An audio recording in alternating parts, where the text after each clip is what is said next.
Good evening and welcome to the first of three meetings tonight. My name is Dennis Buckley, Mayor of the City of Beech Grove. And at this time, we will convene our Board of Sanitation meeting for Monday, February the 4th, 2019. In lieu of a roll call, I will ask each person to introduce himself, beginning on my far right. Dave Harrison. Dan McMillan, Clerk Treasurer. Craig Wiley, City Attorney. Sandy Seward. Thank you, board members. You have been presented a printed copy of the minutes of the previous meeting dated Monday, January 7th. Is that accurate? No, it should be the 17th. 22nd. The minutes from the 22nd. They must have pulled the wrong ones. Yeah. Let me see what these are. The other ones.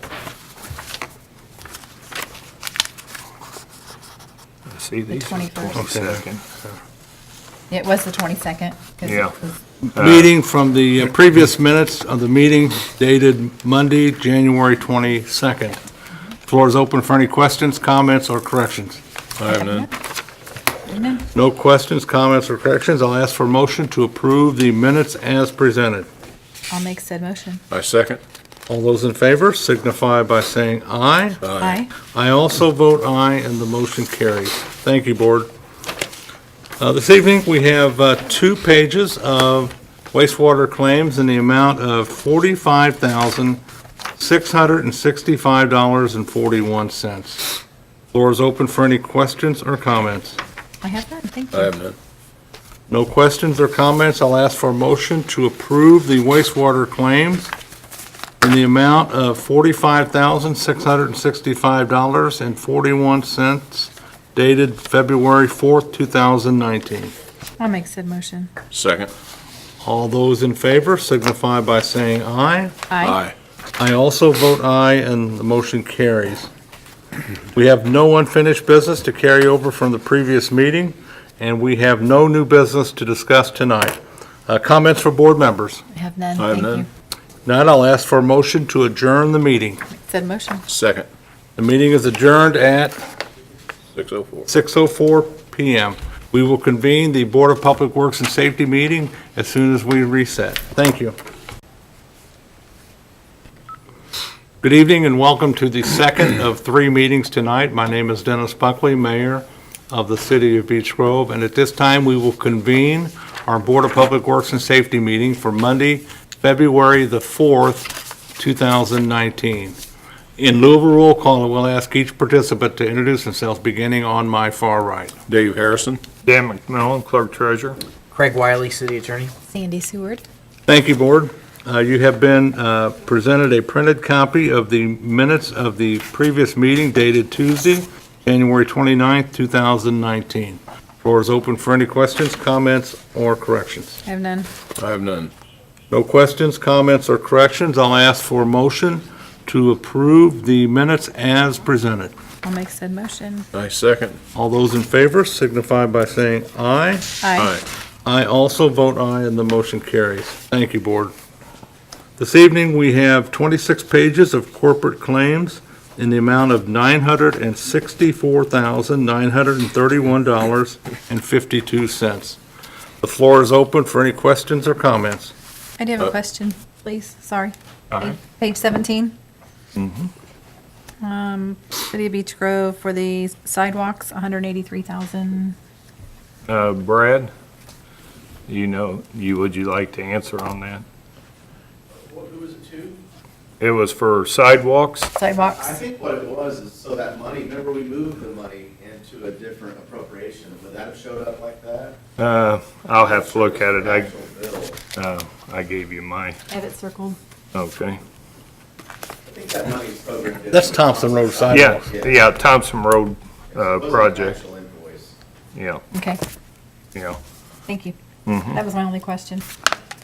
Where's the one I gave you? Oh, there it is. I didn't have it till yet, so. Any other questions or comments from board members? I have none. I have none.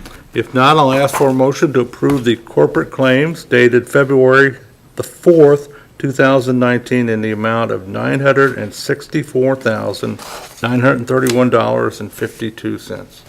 I'll make the motion. I second. All those in favor signify by saying aye. Aye. I also vote aye, and the motion carries. Thank you, Board. Under old business, we have two items, block party request. The folks that were here at the last meeting are not here this evening, so I would ask motion to table this. I'll make the motion. I'd second. All those in favor signify by saying aye. Aye. Aye. I also vote aye, and the motion carries. We have another unfinished business, a massage therapy license. And before we vote, Chief, can you address us, please? With a concern that was last meeting also, I checked the site on East Washington Street, and I also checked names, and I was not able to find any reports for East Washington Street or any business that had that name to it or any people that were related to it. So I don't have anything saying either way, so what I check is there's nothing, so on my side, it seems to be good. Thank you. Floor is open for any comments. I have none. I don't have any. And no questions or comments, I'll take a motion either way. I'll make a motion to approve it. I'll second. All those in favor signify by saying aye. Aye. Those opposed, the same sign. We'll move to new business, waiver of resolution, Arlington Avenue Roundabout. This is partial number 3 of 6, and upon approval this evening, we will have purchased every partial with exception of one, and that's, I think, in the works. So Brad, did you want to have any comment on this?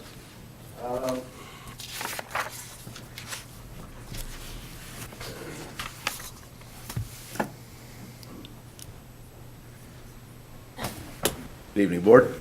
The mayor is correct. The only outstanding parcel outside of 3 would be 2. And then on this one in particular, it was a little unusual because they had requested an additional $6,100.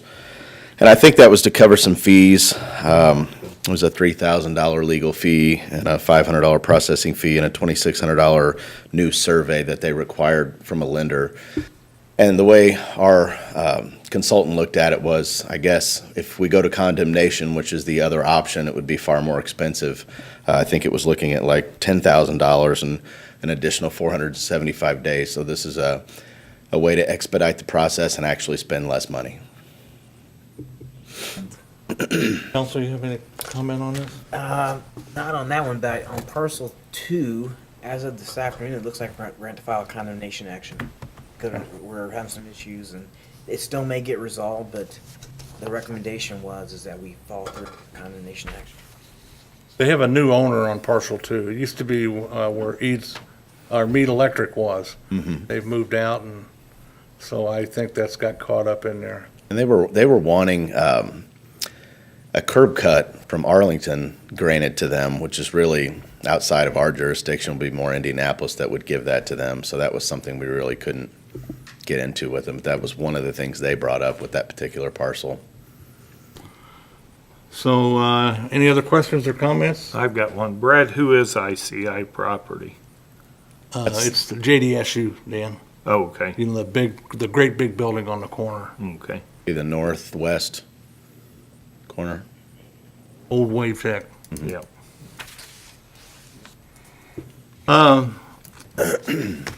No other questions or comments. I'll ask for a motion to approve the recommendation for administrative settlement. I'll make said motion. Second. All those in favor signify by saying aye. Aye. I also vote aye, and the motion carries. Professional Service Agreement, United Consulting. Bill? Welcome back.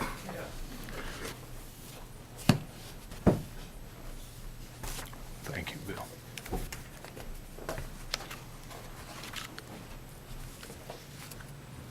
Good evening, and thank you for your time tonight. This is we're pleased to submit a professional service agreement for the 2019 City of Beech Grove roadway improvements.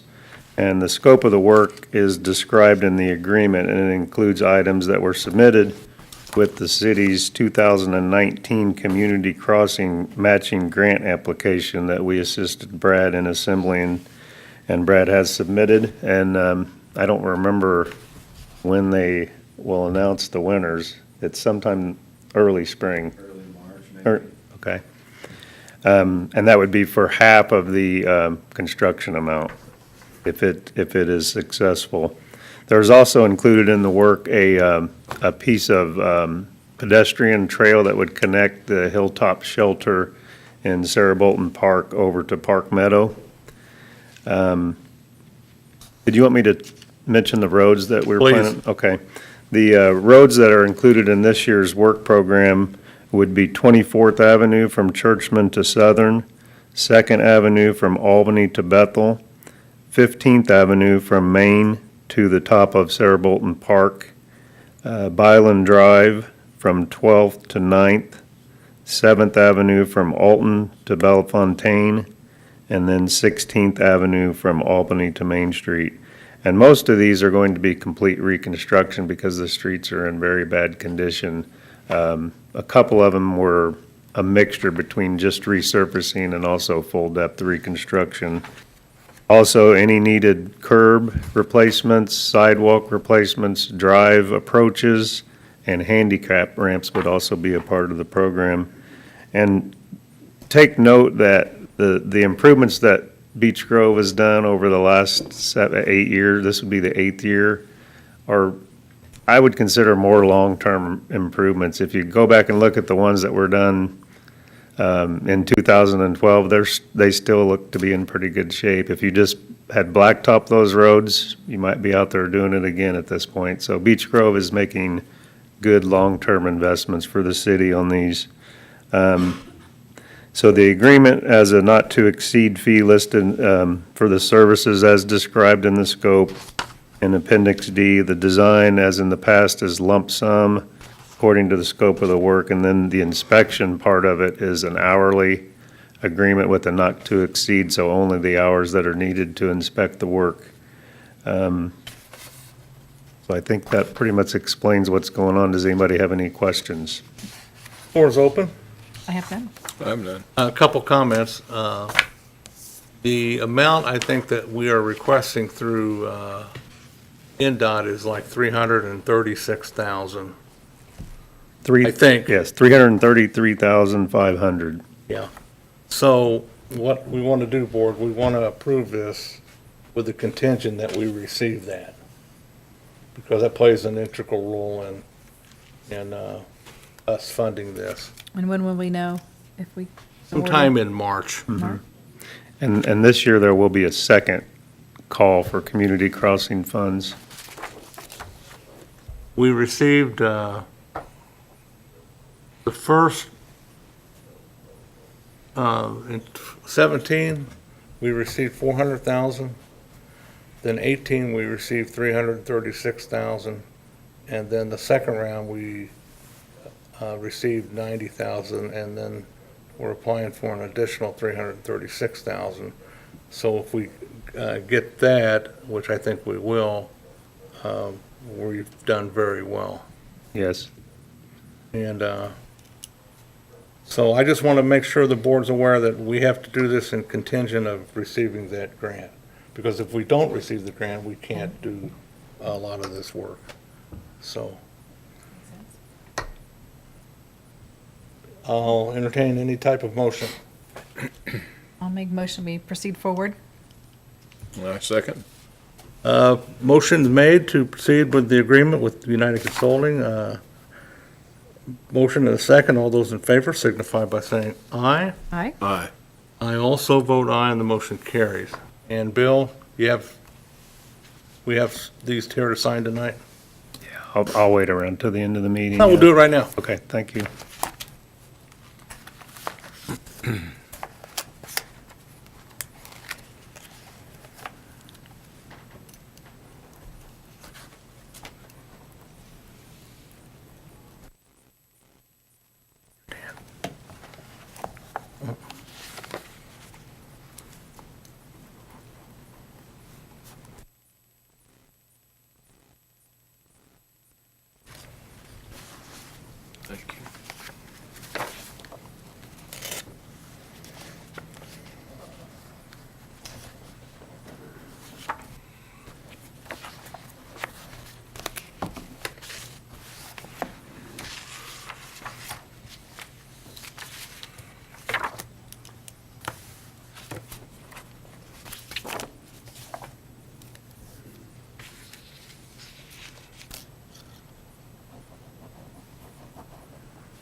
Thanks, Bill.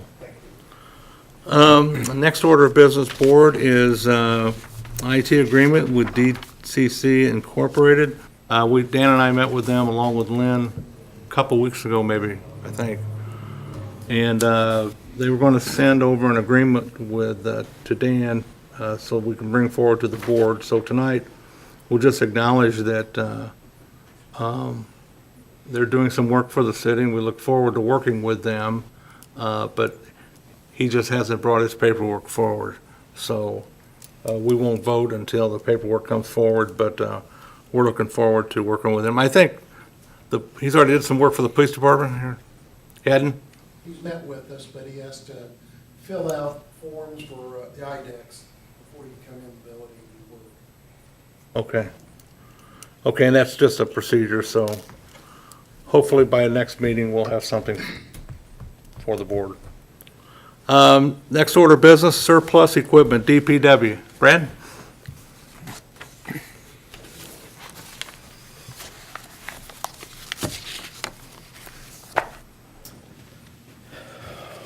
Dear Board, the Department of Public Works would like to surplus our 1994 GMC 3500 dump truck, serial number, and then I put the serial number in there for your reference. During a recent salting event, this truck experienced significant damage to the rear axle and is no longer serviceable at DPW. This truck is 25 years old, and the cost to repair it far outweighs its value. I am recommending that it be removed from the fleet at DPW. Please let me know if you have any questions or concerns. And I think our plan would be to just scrap this truck. I don't think it's even suitable to auction it. We had to tow it back to the shop, so it's immobile and needs a whole new rear end and a whole bunch of other things. So I'll tell you, I told Dan, I exercised at Horner Park, and the day after that snow event, I went out there, and that truck was out in the parking lot. And the windows were all frosted over. And I got to looking at it, and the rear axle was like that. And I just thought, how embarrassing is that? So, I knew the end result was going to be good because we have ordered 2 new trucks, but that truck has lived its life and needs to be scrapped, so. Yeah. Any comments from board members? Have none. I have none. Now I'll ask for a motion to approve the director's request. I'll make said motion. I second. All those in favor signify by saying aye. Aye. I vote aye as well, and the motion carries. thank you. And Brad, while you're up there, you gotta give a kudos to guys out of DPW. Not only did they scrape snow, they picked up trash in the coldest of weather. Yeah, they did a nice job, and that was their wish to work during that and to stay on schedule. So we honored that, and they did a great job. So appreciate it. So, very happy of all the services delivered by the city during this, every day, but especially when it's cold, it's hard. Yep. So thank you. Thank you. Last order of business, board, is a certificate of substantial completion. This was for the project that was done in August of last year, Churchman Avenue and Man Drive. It's all done, everything's been paid, and they just need to close the paperwork out. So, having said that, I'll ask for a motion to approve the substantial completion on Churchman Avenue and Man Drive. I'll make said motion. I second. All those in favor signify by saying aye. Aye. Aye. I vote aye as well, and the motion carries. That concludes new business. Comments for board members? None. I have none. No comments. I'll ask for a motion to adjourn the meeting. I'll make said motion. Second. The meeting is adjourned. Dave, at what time? 6:23. 6:23. We will convene again on Tuesday, February the 19th. We won't meet on Monday because it's President's Day. So Tuesday the 19th. Thank you. Good evening and welcome to the third and final meeting tonight. My name is Dennis Buckley, Mayor of the City of Beech Grove, and at this time we will convene our City Council meeting for Monday, February the 4th, 2019. In lieu of a roll call, I will ask each participant to introduce themselves beginning on my left. Buddy Templin, Councilman at Large. Jim Brooks, Council at Large. Dave Harrison, Councilman District 5.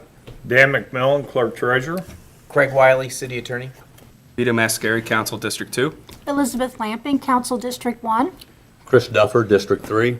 Kevin Day, District 4. Thank you. Please rise for the Pledge of Allegiance. I pledge allegiance to the flag of the United States of America and to the republic for which it stands, one nation, under God, indivisible, with liberty and justice for all. Thank you. Before we get started, I wanted to pause for a moment of silence for Arlene Duffer, the mother of Councilor Chris Duffer, who passed away on January 23rd. And I'll ask the clerk to place her name into the record. Moment of silence, please.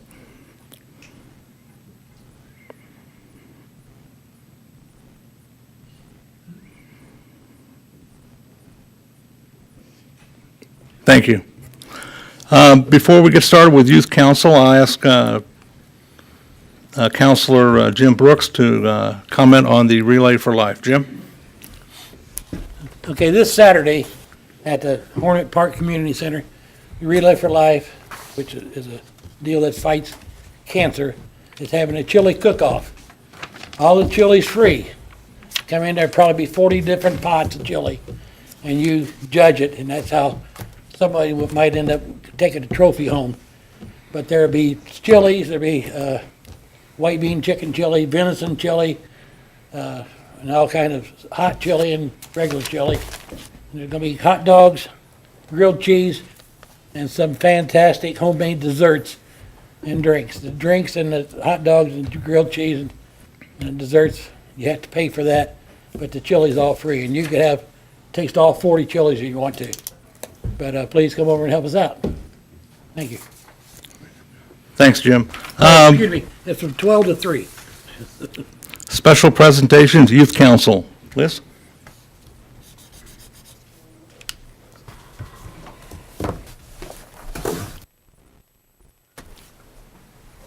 Good evening, happy February. I have two people to introduce. We'll start with Emily Leak. She is here to present some information from a little bit of December, a little bit of January, and then upcoming. Hi, so as far as for the high school, we do have our spring play coming up, which is February 14th through the 16th. The choir has also entered their competition season. They had their competition this weekend at Franklin Community. We also have our parent-teacher conferences coming up on Wednesday, February 20th from 3:30 to 7 p.m. Our student leadership team is working on our Champions Together Unified event, which will take place on Friday, February 15th. And also, they're doing the Polar Plunge at Southwest Bay Park on Friday, March 1st. And also, 4 of our DECA members made it to DECA State. Those members are Melissa Hockett, Maya McKee, Jake Weller, and Madeline Adamson. They've been working on their projects and presented them very well and made it all the way to state. And I think that's all. Thank you. And second, as you all know, we celebrated Matt English and our Coaches versus Cancer event this past weekend. After a really robust process at the high school, we actually had an interesting opportunity to hire both our middle school athletic director and high school athletic director. And so we paired with the middle school and interviewed some very, very qualified candidates. But this evening, it's my pleasure to introduce the new high school athletic director for next year, Mr. Garrett Daniel. And he'll share some athletics, but he has been with us quite a while. He has worked as a math teacher, a coach. He works with our student leadership team, assistant athletic director, event coordinator, and we certainly look forward to him leading our programs. Garrett? Hello, thank you guys for having me tonight. Just want to say I'm really excited to kind of take over as the high school athletic director. I'm honored to follow in the footsteps of the late Matt English. He was a mentor and a friend of mine, and the reason why I started working at Beech Grove in the first place. He hired me 8 years ago as a JV basketball coach. So just to give some updates on athletics, this past weekend we had our swimming team who competed in sectionals. Their season concluded, unfortunately. It's a very tough sectional. The swim sectionals like basically get built in together with higher, bigger schools. Like, so our kids were competing against like North Central and Lawrence North and stuff. So, but they swam hard, and the News girls head coach Megan Mazur was really happy with the results. Our boys wrestling team also concluded their regionals at Perry Marion High School.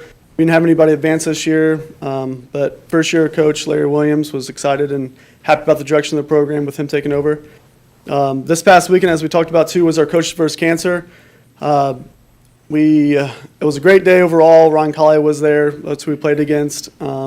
Angela English and I planned and led the ceremonies. So she recognized our coaching staff over the years with Matt English with some nice Nike backpacks with the slogan "We Before Me" on them. We also recognized a student, Emily Johnson, who did a documentary video on Matt English and his presence felt in the Beech Grove community. We also recognized Dave First of Channel 8 News and Kyle Nedrep of the Indianapolis Star for all their dedicated support to Beech Grove and Matt English over the years. Outside of that, the game was really exciting. It was a packed house. We got a double victory over Ron Colley, so that was good. And our JV team's undefeated still, coached by Jason Hess in the room. And then our varsity team is 10-6 right now, and they'll be looking to play again this Wednesday night at home against Cardinal Ritter. Yeah. I got to ask you, did you make the Southport game? Did I make it to the Southport game? Yeah, the varsity.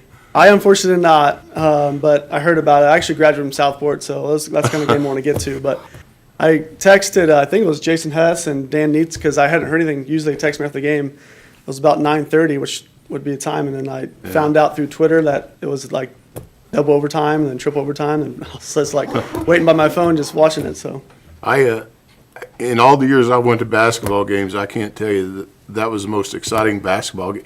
And if Mr. Hess is here, his son played unbelievable. Yeah. I mean, I think they were down to one kid left on the bench.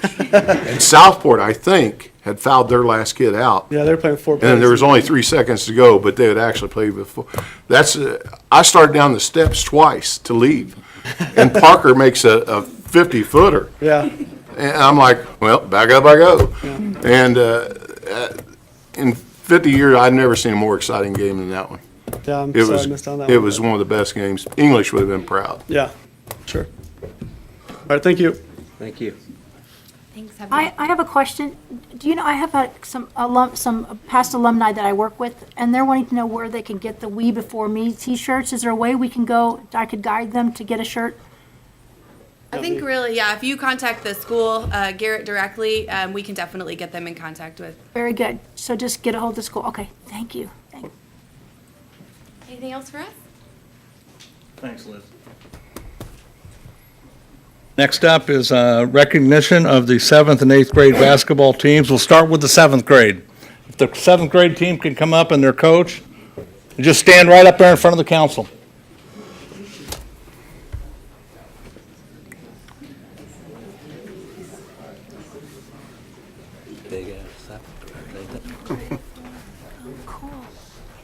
He must be the center. Coach, come on up and introduce them and talk a little bit about your season. Absolutely.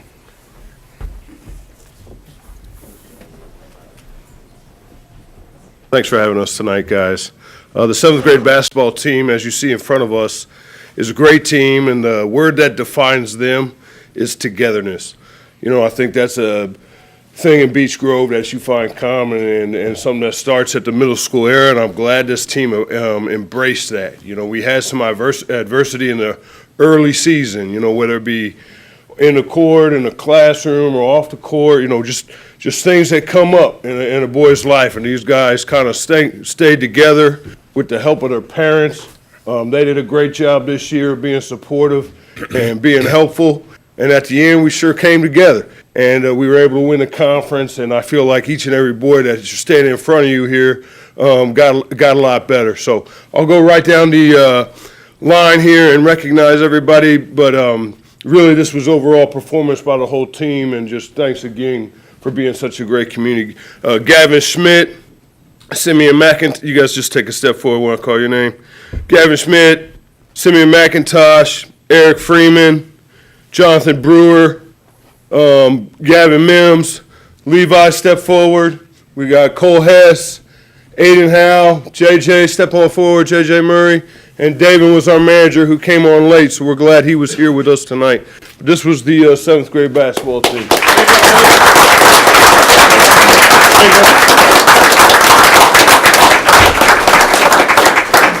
On behalf of the city of Beech Grove, we want to congratulate the 7th grade boys basketball Middle Indiana Crossroads Conference champions for 2018-2019. Congratulations. Thank you. If I could add one more thing, and I'm sorry before the 8th grade comes up here, is I just want to take a moment and recognize Coach English. You know, he would have been proud of this team. We definitely put the fundamentals and the legacy that he left up here. And so I think it's important that we mention that tonight too. So thank you again. Congratulations, guys. Thank you. Next up is the 8th grade boys basketball team for Beech Grove Middle School. Come on up, guys, and their coach.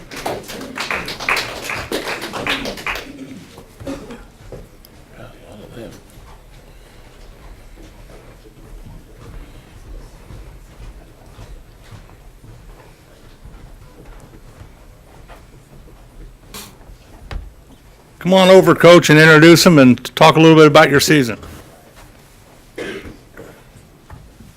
Good evening, guys. This is our 8th grade team. They've actually won back-to-back conference championships. They've taken a huge stride in just becoming great young men. They do a great job in the classroom, and we started out kind of slow. We started out 1-3, won our last 7 games, and they just really grew this year as far as being young men, you know, student athletes. But they work their tails off, and really can't say enough about them. I'm very proud of them. So, back-to-back MICC champions. Nice job, guys. Sure. Lamar Matthews, Jeremiah Tate, David Odom, Logan Muffler, Van Mitchell, Adrian Holland. I'm short, you guys. Got to move so I can see you. Dawson Flannery, Jamie Robinson, Connor Horsley, Jeremiah Alexander, Dominic Jennings, Danny Sanders, Landon Walters, and Coach Hoddlewalt. He's my assistant coach. Did a great job for me. Thank you, guys.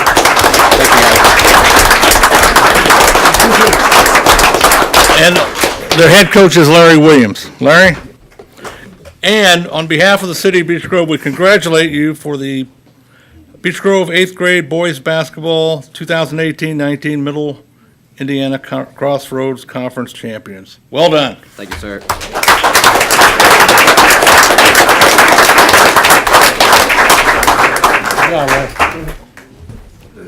Hey, Jason, could you come up for just 1 second?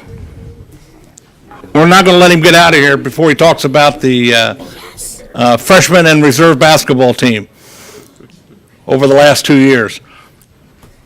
Jason coaches the reserve, and they've got quite a streak going on. Jason? Thank you, Mayor.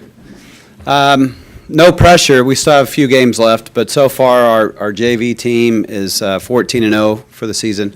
Last year we finished 21-0 for the JV basketball team, so we've got an incredible streak going that, again, these are fundamentals and basics that Coach English has helped the entire coaching staff and players for many years to bring this sort of success. So freshman basketball team actually played with 7 kids this year and had an incredible season. Coach Gentry did a great job with those guys, and they were well above 500 and just played really, really hard. So just great things are happening in Beech Grove basketball and Beech Grove schools, so we appreciate it. Thanks, Jason. Thank you, sir.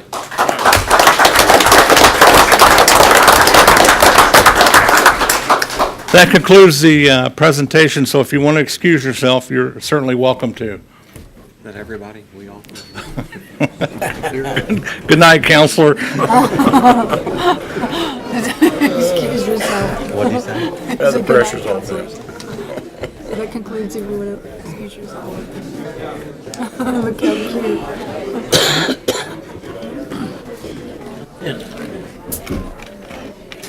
Tell the woman that crutches and her, there is an elevator out there that you use.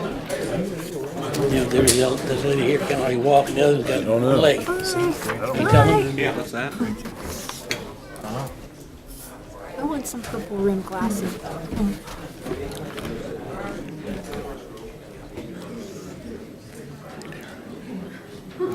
Make sure you give Kevin Oh, there's Brady jersey.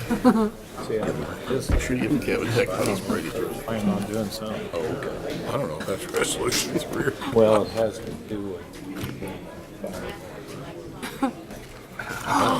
Does Oh, yeah. Just not. Oh, yeah. Did you see Craig, that- did you get the sign-up sheet? Yeah. Well, how old is that kid that got the? That's all right. Won the Yeah. science project? Was he's something about Brady being a cheater? Did you see?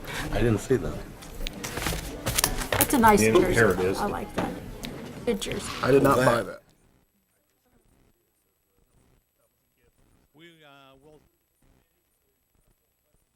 This time,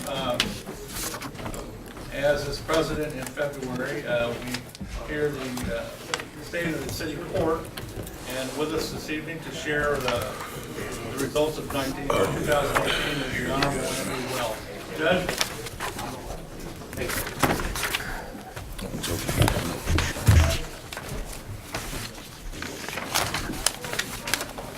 Nobody.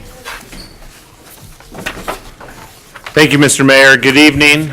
The mayor didn't tell me I'd have to follow the successes of the basketball team, various basketball teams this evening. So sorry to put everyone to sleep immediately after all the good news there. So as the mayor mentioned, as custom, I typically come in January, February timeframe, give a year in review of the last year for the city court. So I passed out a presentation to everybody. Sorry it's not in color. But, you know, we try to be as efficient with our resources as possible.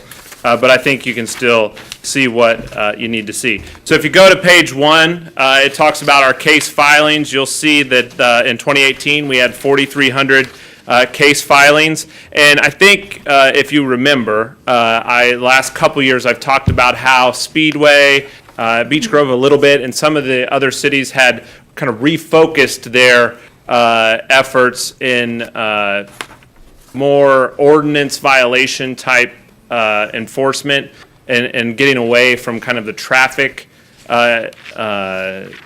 focus. There's still a lot of, a large majority of what is filed in the court is still traffic related. However, there was more focus on, say, troubled properties, business licenses, things like that. And so that's why you see from a few years ago where we were at 52 down to the 46. The difference between the 46 and the 4,300 for 17 and 18 is solely the number of tickets that were not filed as a result of the Brickyard 400 being rained out for 4 consecutive days. So that explains almost maybe a few short, but that is literally the entirety. Speedway had next to no filing, well, I shouldn't say next to no, very unusual low number of filings the month of the Brickyard 400, where it's typically hundreds of filings higher. So that would be the difference. So we're still kind of in that range, if you go back to 2013, of where I expect kind of us to be, unless there is a change in the manner in which the prosecutor's office files infractions. Because these numbers for the other cities, so not including Beech Grove, don't include state infractions. So Speedway, Lawrence, Claremont, Southport, Williams Creek, Homecroft, they all only file ordinance violations in our court. So state infractions still go to Court 13. If the prosecutor ever changes that, you're going to probably be talking about 10,000 cases a year instead of the 5,000 average that we're doing now. So just to give you some context of kind of where we are. Now, if you go to the next slide, that gives you the overall disbursements from the financial standpoint. I pull some of the total numbers are in there on the very last page, and we'll get to that, but this is kind of the highlight. So you'll see we're right around, again, $800,000 in total disbursements through and from the city court. Deferrals I always find as an interesting number. That money, by and large, stays in the respective jurisdictions that agree to the deferral. So you'll see Beech Grove did $16,000, Speedway almost 27,000, and then Southport, of course, is always high up there, around 50,000 this year. So once all those, so by statute, when any, if I'm going quick, just jump in and stop me, but you guys have heard this enough that I feel like you have a good understanding of what you're looking at. But every dollar that comes through the city court is dispersed out in a manner dictated by statute or an ordinance.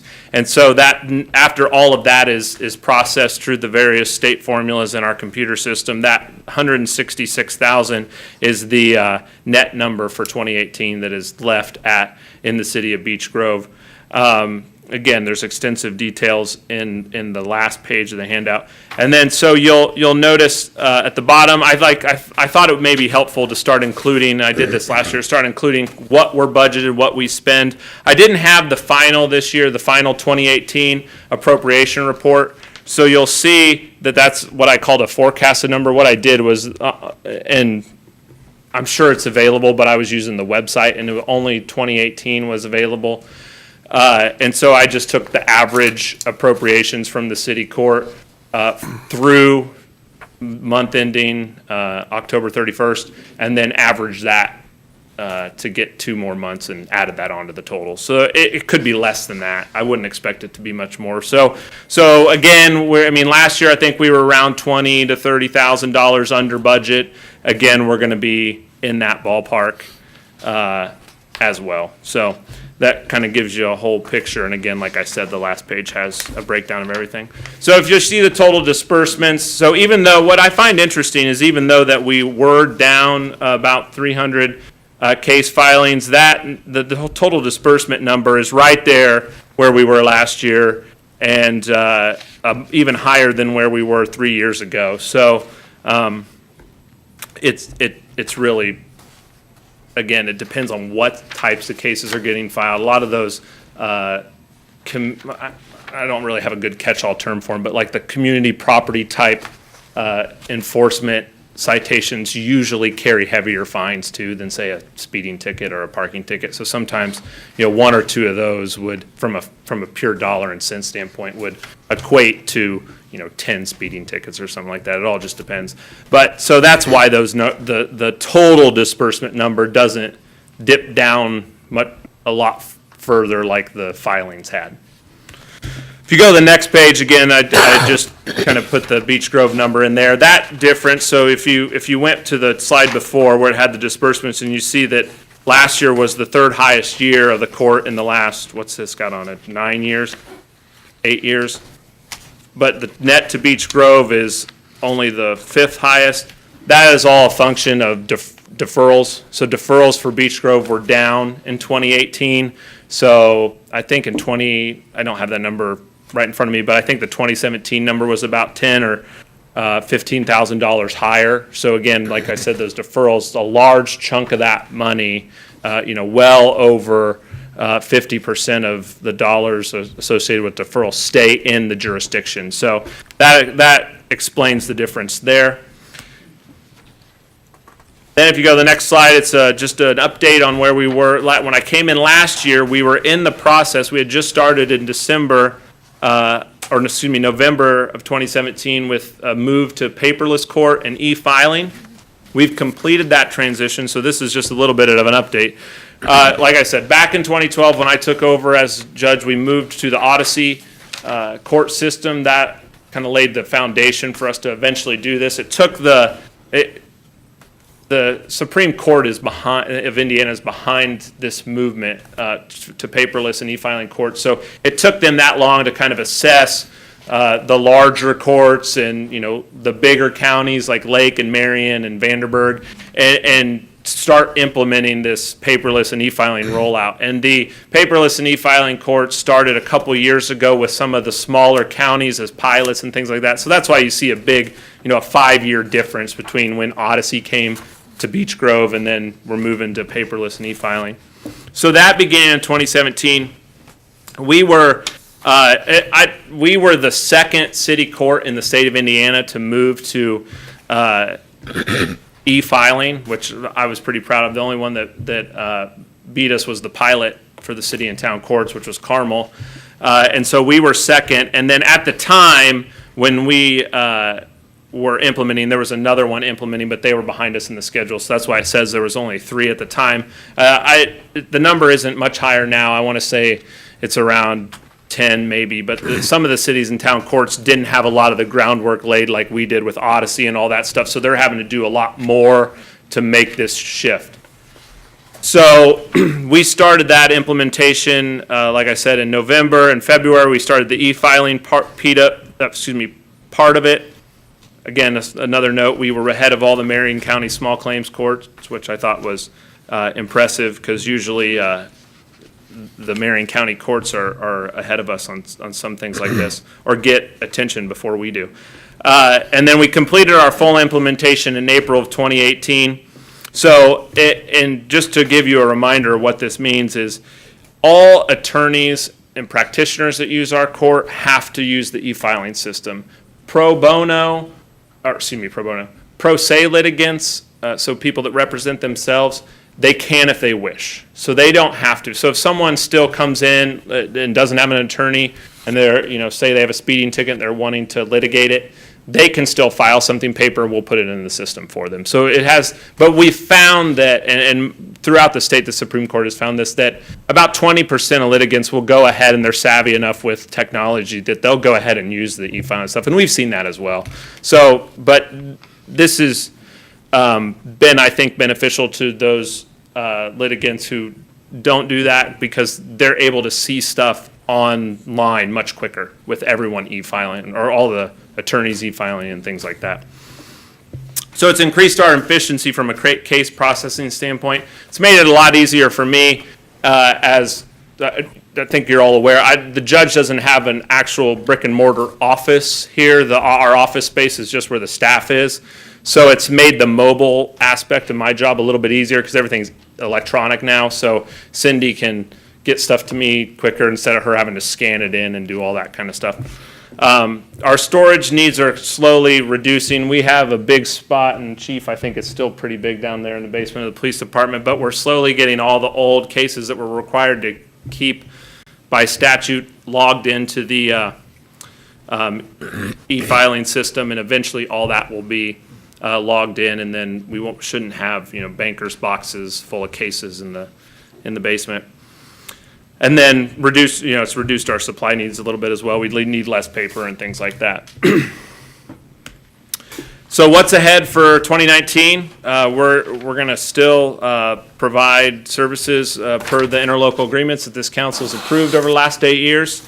And we've had some discussions in 2018 about the infractions from the other municipalities and from state police coming back to, state police would come back, but it would be the municipalities filing in Beech Grove. So some of the judges are pretty, when I say judges, the Marion County judges are in favor of this, but it's not their call. It's up to the prosecutor. So we haven't revisited discussions with the prosecutor yet, and maybe we'll do that. It's not really my place to do that. I'm the judge. I'm not the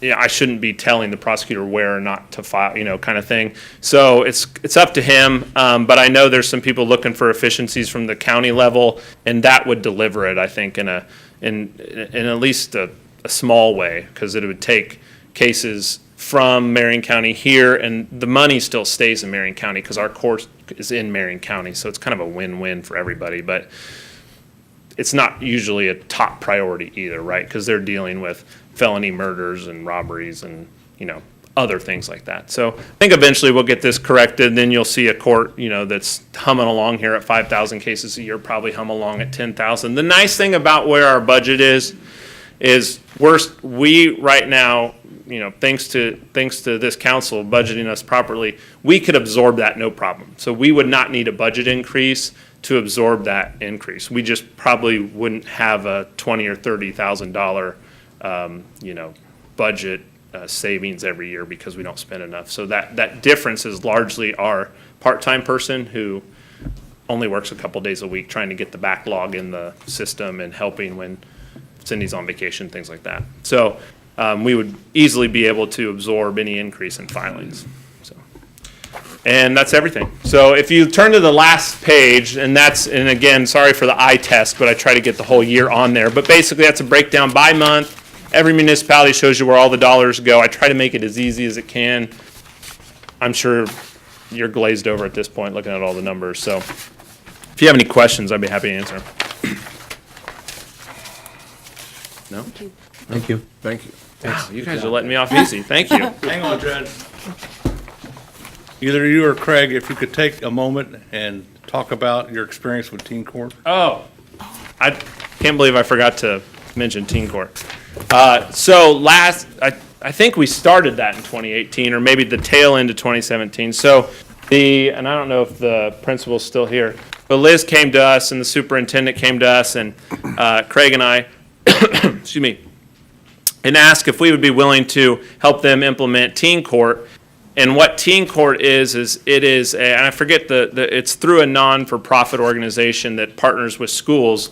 And what they do is they handle all of their, I call them policy violations at the school, some of the schools use it for actual criminal violations, minor criminal things. Beech Grove's not to that level yet. So, truancy, tardies, academic issues, things like that is what they're handling right now. But what they do is it started at the high school, and they would have an individual referred to the program, and then the violator, I guess is what we'll call them, the defendant, so that student and their parents would sign off on submitting to the program, and then they come to teen court. And then Craig or myself have been serving as the judge, and then there's a jury made up of fellow students. Now, none of those students can know who the defendant is, which, by the way, I find that absolutely, they never do. They never know who they are, and that, the school's not that big, right? But they do a good job of finding the people and to serve as the jurors. And then we have a trial. The defendant answers questions from the jury. The judge, kind of plays referee and adjudicates it and gives jury instructions and puts everybody under oath and does all of that. And so we did it at the school, and this year we moved to here, and so we have it in the actual, we set it up like it's regular court. And we just did it a couple weeks ago, but we have a trial, and the jury deliberates, and they come back with a recommended sentence, or it's tutoring, or apologies to teachers or other students, depending on what it all depends on what the violations are, and the students get to tailor it to what they think is best based on the circumstances. And I haven't had a chance to follow up with Liz and to see how they think it's gone from a improved behavior, say individuals maybe that were in it last year to now, but at least in court it seems very positive, and the outcomes seem like they will lead to some success. I don't know if Craig's had any follow-up or wants to say anything else about it, but it's been positive, I think, so far. I think so. There's been a couple success stories I'm aware of that Good. we've gotten some people back on the right track. So Is that open if you want to just come in and observe? I don't know. I think so. I don't know why the public wouldn't be. Yeah, I don't think there would be a problem. So it's typically been like the last Monday of a month. Okay. So I don't think I don't think we have a date in February. I think the next might be April, actually, because March would be spring break. So they like to do 2 or 3 at a time. So if there's not enough, they'll move it down a month. But yeah, I can let you know when the next one is Okay, if you want to thank come and witness. Yeah, I wouldn't mind just, thank you. Yeah. Any other questions? Anything else, Mayor?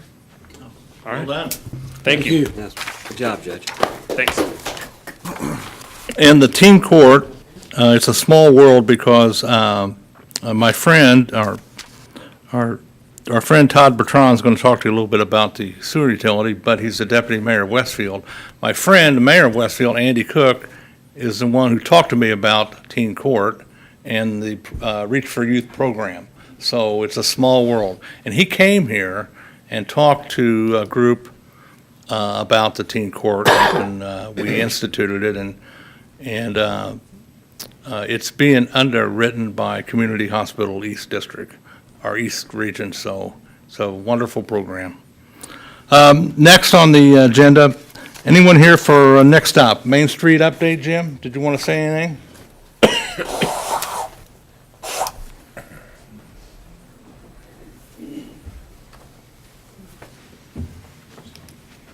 Good evening, Jim Kaufman. I'm the treasurer of Next Stop Beech Grove. We had Okra come out about 2 weeks ago. They chose Beech Grove along with 6 other cities in the state of Indiana to kind of go through a refresher course of the Okra program. We also had a representative from the National Main Street Group came out. She was from New Hampshire, I believe, but she came out, spent 2 days with us, kind of went over our plan as an organization, what we see for our Main Street in the next few years, and kind of gave us an idea of how we can get there. We had a public hearing that night. During the day, we had a couple meetings with business owners, citizens, elected officials, so thank you to those who had a chance to come. Yeah, we're excited. So we had some good ideas, some good comments and suggestions from the citizens, so we're excited. So still plan to apply for the facade grant later this year. I think that's due the end of May, so stay tuned for updates on that. I just want to mention your program for the Valentine's. So if you go shop at any of the Beech Grove businesses, this is through the chamber, but if you get every $5, you get a stamp, and then you Correct. get your name in a drawing, and you could win a nice basket. Yes, so for the Love of Main Street, thank you for that, Liz. Started February 1st, it'll run the whole month of February. So I think we had 17 businesses who decided to participate. Go to any of those businesses during the month of February. Every $5 you do get a stamp, and then every $50 you get entered in to win a basket of gifts and items donated from those businesses. So we had, I think, 2 or 3 businesses not participate, but they did support it and sponsor it. So again, that is a Next Stop Beech Grove program. So shop local and go support Main Street. And Main Street is doing very well. I think we're having another business opening up here across the street from the shoe store, a vintage place. I think she'll be opening up, I think, in March. So Main Street's doing well, so we're excited for it. So, yeah, that's it. Thank you. Thank you. Thank you, Jim. Thanks. Thanks, Jim. That concludes special presentations. I do want to make a couple introductions. We have 2 former mayors in the room. That's rare. Mayor Terry Dilk was in the back. He's at the back wall. And then the Honorable Mayor Warner Wiley sitting in the last row. So that is unusual. So we welcome both of them here this evening. So on to the minutes of the previous meeting. You have been given a printed copy of the minutes of the previous meeting dated January 7th, 2019. Floor is open for any questions, comments, or corrections.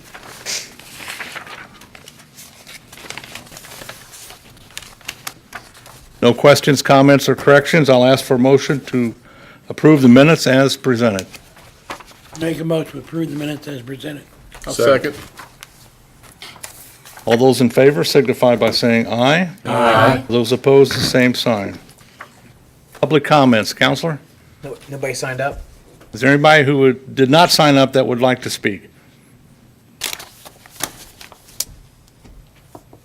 If not, we'll move on. Committee reports, ABC.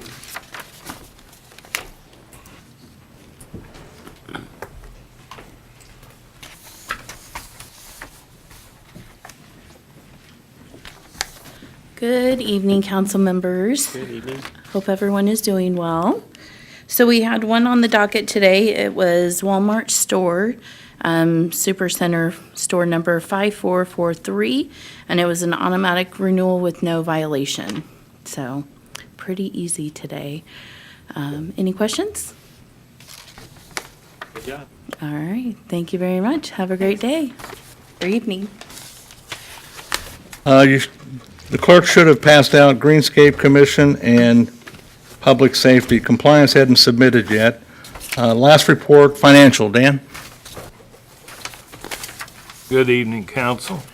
In January, we paid the following bond payments: 2012 bond, $114,477.50. The 2015 sewage revenue bond, $33,876.90. The 2016 RDC bond, $253,060. Stormwater fund was unavailable because Lynn was working on the computers and I couldn't get into Keystone at the time if I was putting this together. We are still waiting on the air packs, which are expected to arrive Wednesday, so that loan has not been closed yet. We have completed the 2018 annual report in Keystone and on the Gateway. The 2018 city inventory was completed as well. It is one of the things I take great pride in. I can still remember my first year in office completing that inventory by March the 1st of 2012. That was required for the audit. Tom and Brad went around the city measuring bridges and counting intersections. I contacted Purdue University at that time, and they helped me to pull all the information together and taught me how to calculate the cost value of the streets, sewers, bridges, and land. Unfortunately, they no longer offer that service. The Gateway continues to change and ask for more info. This year, payroll check registers for each employee was required. The monthly upload, which was new for 2017, also had a significant amount of info required for year end. The audit was released. We were mainly dinged for internal controls. As I told the State Board of Accounts, I hosted 3 meetings for employees in 2017, and not one person showed up. I have no authority to make employees attend a meeting. I have sent out the material citywide in emails when we passed the ordinance, so hopefully they have looked at it. I believe it is important that employees understand they not only have a right, but a duty to report wrongdoings when they observe them. The council has the authority to write an ordinance that would require each employee, including department heads, to be educated on internal controls. Thanks to the website volunteers who continue to keep it updated at no cost to the taxpayers. Financial reports, debt services, bank balances, and more can be found on the city website at www.beechgrove.com. The bank balances are listed below. The city corporation, $3,893,804.02. As always, if you have any question, my door is always open. Thank you. Respectfully submitted, Dan McMillan, Clerk Treasurer, City of Beech Grove. And if Bud or Chris or the mayor would like to add anything, they were actually at the exit interview for the audit, so they could probably, make a comment or two. I know you wanted to back in December and we couldn't, so. Well, I think it went very well. It was, how many years was it? 4 years. 4-year audit. So, I think it went very well for the very, very few things that they found, and a couple of the things that they found are, like you've just mentioned, beyond your control, really. So I thought it was a very good audit. Buddy? No, I would agree, and one of the things that's come up through it is the help of the internet, having the visibility of everything seems to be a positive note. So, and Mayor? I thought it was good. We talked at the entrance audit and at the exit audit, and I'm not surprised one bit that it was a good audit. We had one deficiency, but that is a clerical deficiency. So I'm very content with the report from the state. So that is an unbiased set of eyes that knows little about us. And to come in here and find nothing other than 1 or 2 clerical things is very good. So I think you should be happy with that. I know I am, not only as mayor, but as a guy who lives here. So it was good. Well, the only thing I'd like to add on it, we have the opportunity to write a letter back, and we were talking that day and we decided not to. But I asked him if I was to write anything, I would like to point the finger at them for going 4 years without coming and auditing us. I think it's terrible. Our file cabinets were busting at the seam. We got in trouble for one invoice that was missing over 4 years, and if anybody's been at the Board of Works and seen the amount of dockets, what's on them dockets over a 4-year period of time, it's unbelievable. And the company was out of business, so I couldn't, that was my last resort, was contact them and try to get a copy of an invoice. But how long were they present for the audit? they were here from like the first week in October, and when they came in, I said, how long will you be here? Because they've done 8 weeks on a 1-year audit before. And anyway, they came the first week of October and was gone the first week in November because they said the information that we had was very good. It was readily available to them, and they said it would be at least the end of the year before they was leaving here. So, but anyway, I just, you know, it's online right now. When you read them things, you got to read between the lines sometimes on what they're actually saying because they're very hard to understand. I have a question as far as you said the internal controls and the poor attendance.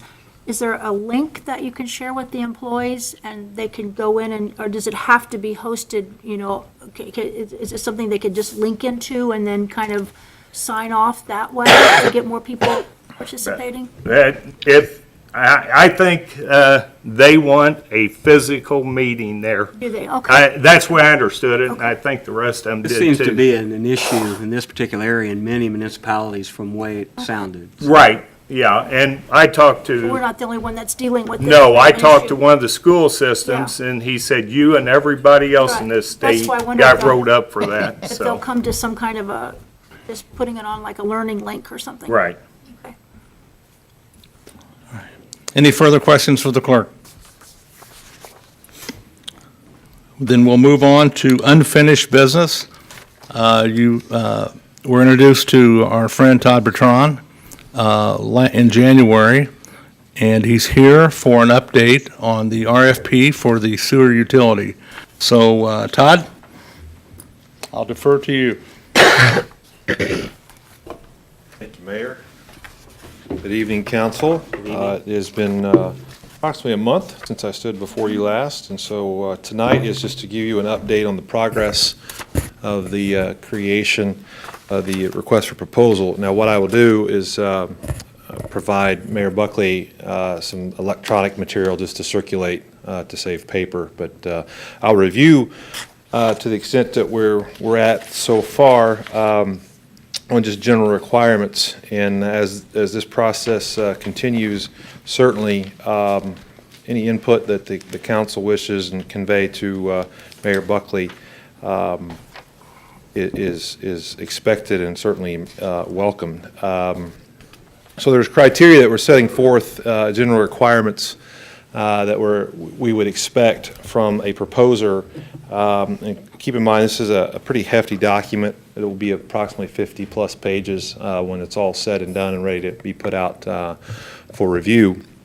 But I'll go through some a few things with you of customer service. We want to obviously provide a high level of continuous improvement to customer service, cost-effective and reasonable rates and charges.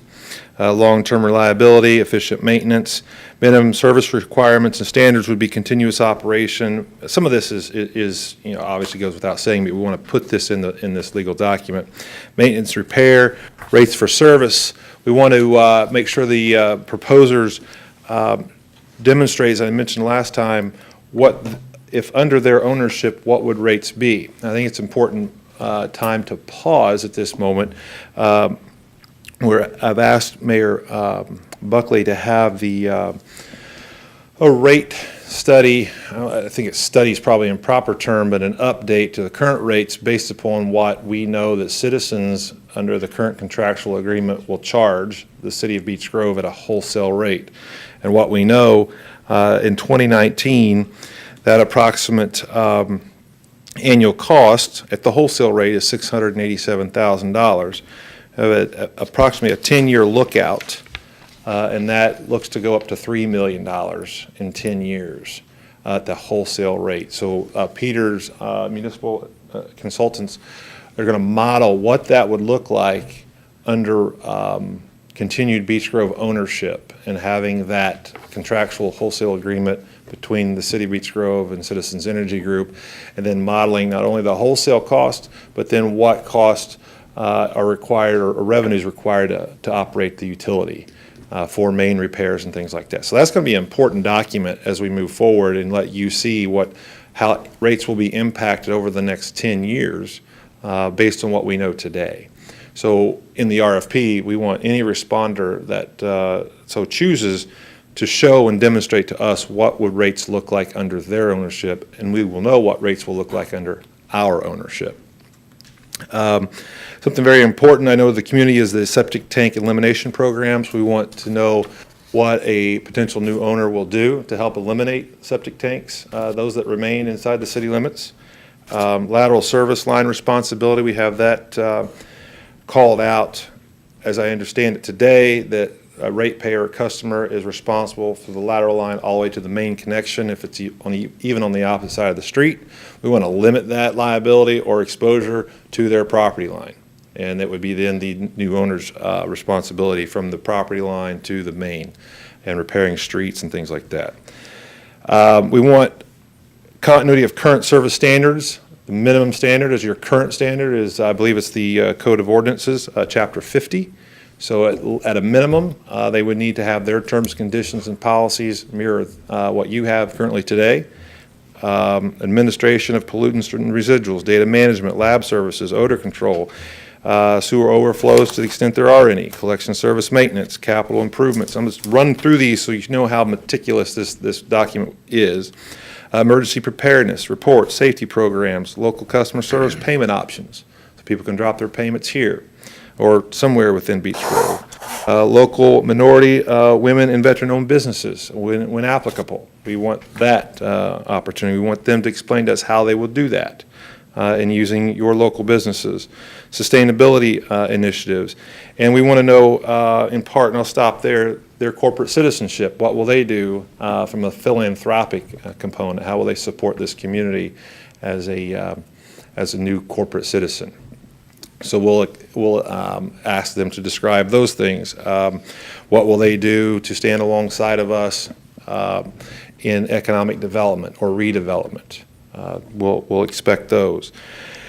And so I will stop there and pause for any questions that you may have at this moment related to what we're putting in the RFP. Beyond those minimum requirements that we're going to expect, and upon the appropriate approval, there's a lot of legal documents, a lot of financial documents, and obviously I'm going to confer with Craig and his counsel and making sure that's all appropriate in how we do the business transaction side of it. And your clerk, as far as your any finances outstanding and accounts receivable and payable, and we'll have all that language represented in the RFP. So, any questions to this point?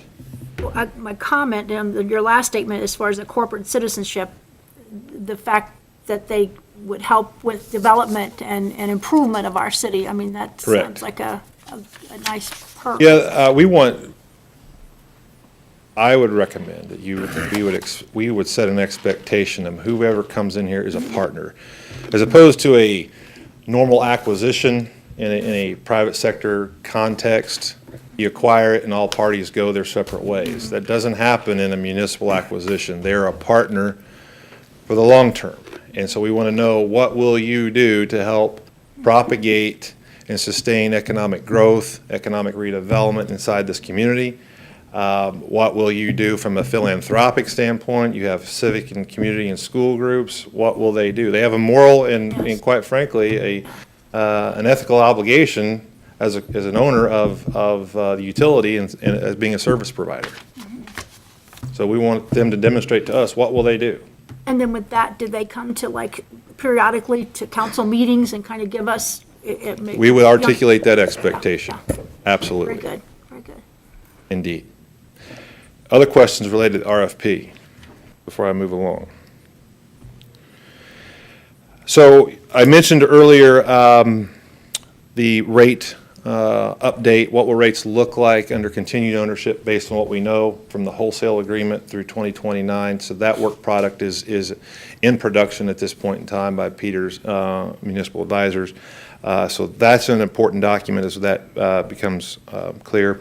One thing that I recommended to Mayor Buckley was when we go and we're poised not only to receive bids, but certainly going through the regulatory process, that we have the appropriate appraisal information.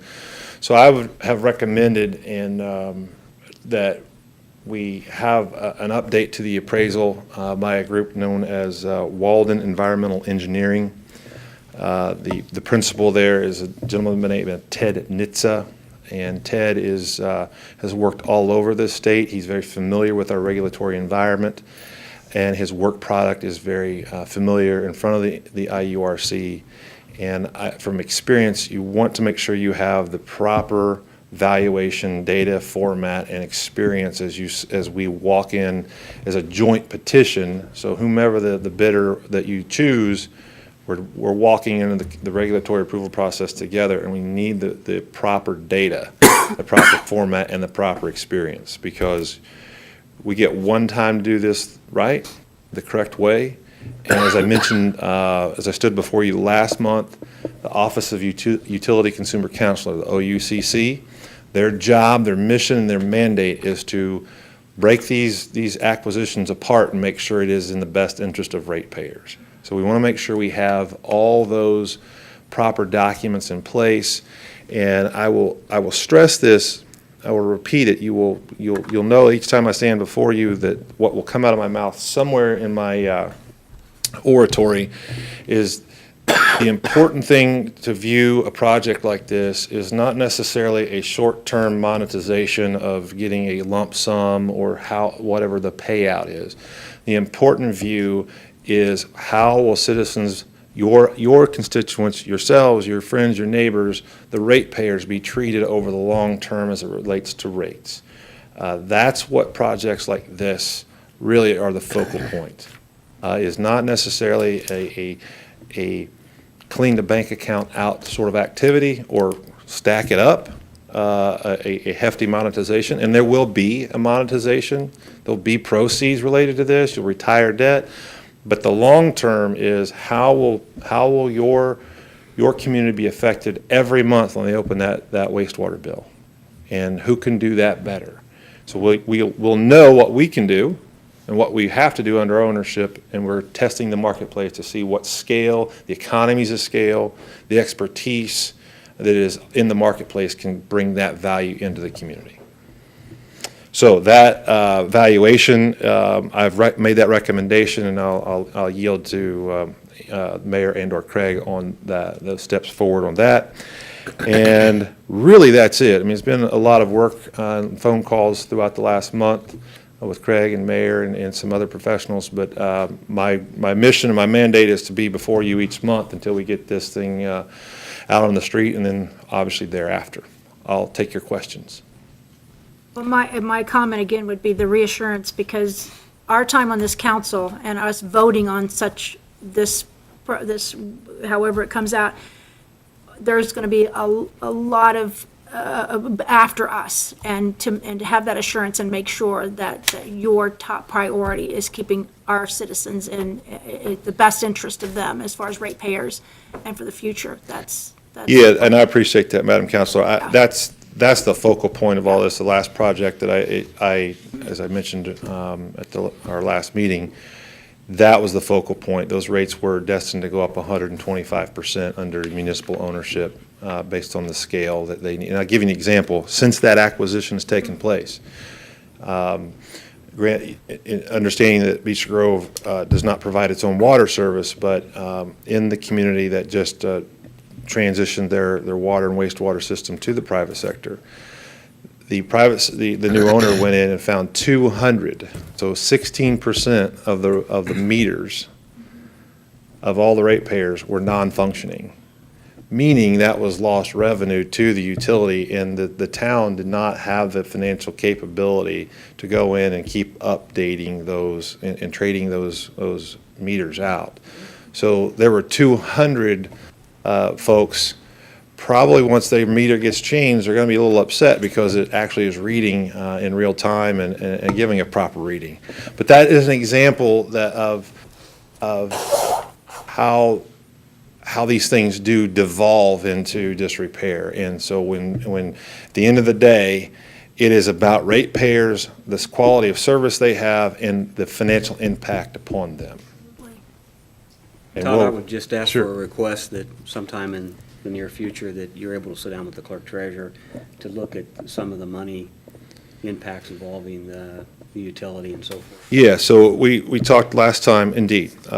We talked last time about the amount of money that flows from the utility over to the corporate operational side. One thing that we will put in the request for proposal is if either a payment in lieu of taxes, so we'll know what that impact is, and then we'll do a property tax assessment if whatever structure they come in and they propose to acquire the assets. So we will certainly do that. I just think he could give you some realistic numbers on that. Okay. That helps. Sure. I'll get on your calendar. This Ted Nitza, the evaluation he's going to be doing, that you're recommending rather, Yeah. what is the cost of that?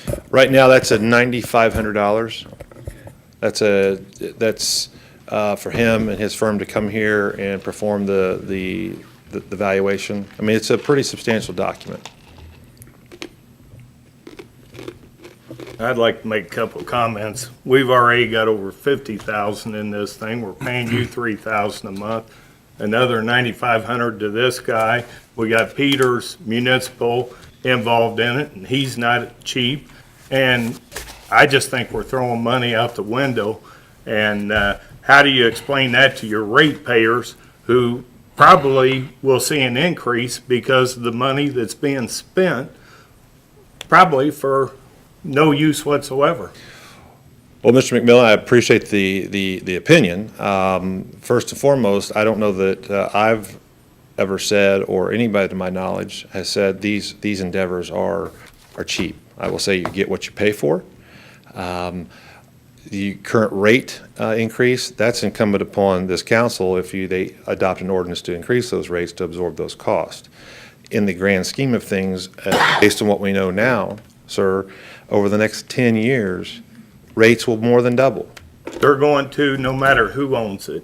Well, I you're would- going to have increases. We'll have a financial view of this, but sir, I would encourage you in the public comments that we take the long view of this, because currently today, the city of Beech Grove, and I don't say this in a critical manner or critical tone, the city of Beech Grove is the middleman at this point in time, because you are subservient, you're subordinate to Citizens Energy Group in what rates they're going to pass to you as a wholesale level. This is not a short-term project, this is a long-term project. You didn't get here in a day, and you're not going to get out of it in a day. And that is true. The experience I've seen across the country, these things take generations and councils and I don't know your previous councils, but making those bold steps, and might I just say, very respectfully, sir, for reasons just like that, the short-term view.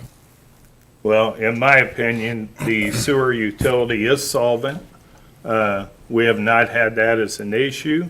I think there's been some scare tactics out there that we're going to have this major catastrophe. We could have one tomorrow. We might not have one for 50 years. Who knows? But I guess my point is, when they hired you, you was going to put this out to some people to try to get someone to buy this. Have you had anyone show any interest whatsoever? Well, I think it's premature. So, again, my contract runs for 90 days with a 30-day out. So, quite frankly, I'm here 30 days at a time. And I put that language in there. I have not put this out yet because we don't have all the information organized yet. I think I will tell you that because of the $1.7 trillion infrastructure cliff that this country faces, our companies are in acquisition mode. So it's premature for me to go out and taint the pool. I'm here advocating on behalf of the city of Beech Grove, not any single potential buyer. And I'm not going to have, in what the legal world would say ex parte communication with anybody that might show interest, because that's just, I have a moral and ethical obligation, and quite frankly, I'd like to be standing in other city hall chambers across the state of Indiana, and I have one time to screw that up, and I'm not going to do it. So I've not had any conversation with any potential buyers, nor will I until this thing is final and approved and ready to go to the marketplace. So how many months are you talking? So I wrote into my contract, sir, 90 days. So as soon as we can get the data pulled together, we have the valuation process, we'll go from there.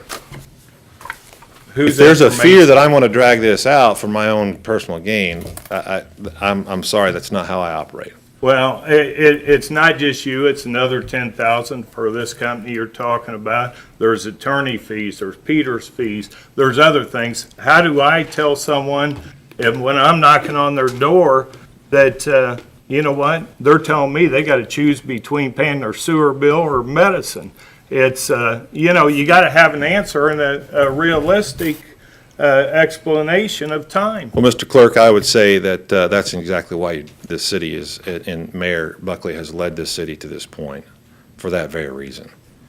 So I would argue that any professional service fees that this city might incur in the short term is not going to push anybody over the edge in the environment of rates.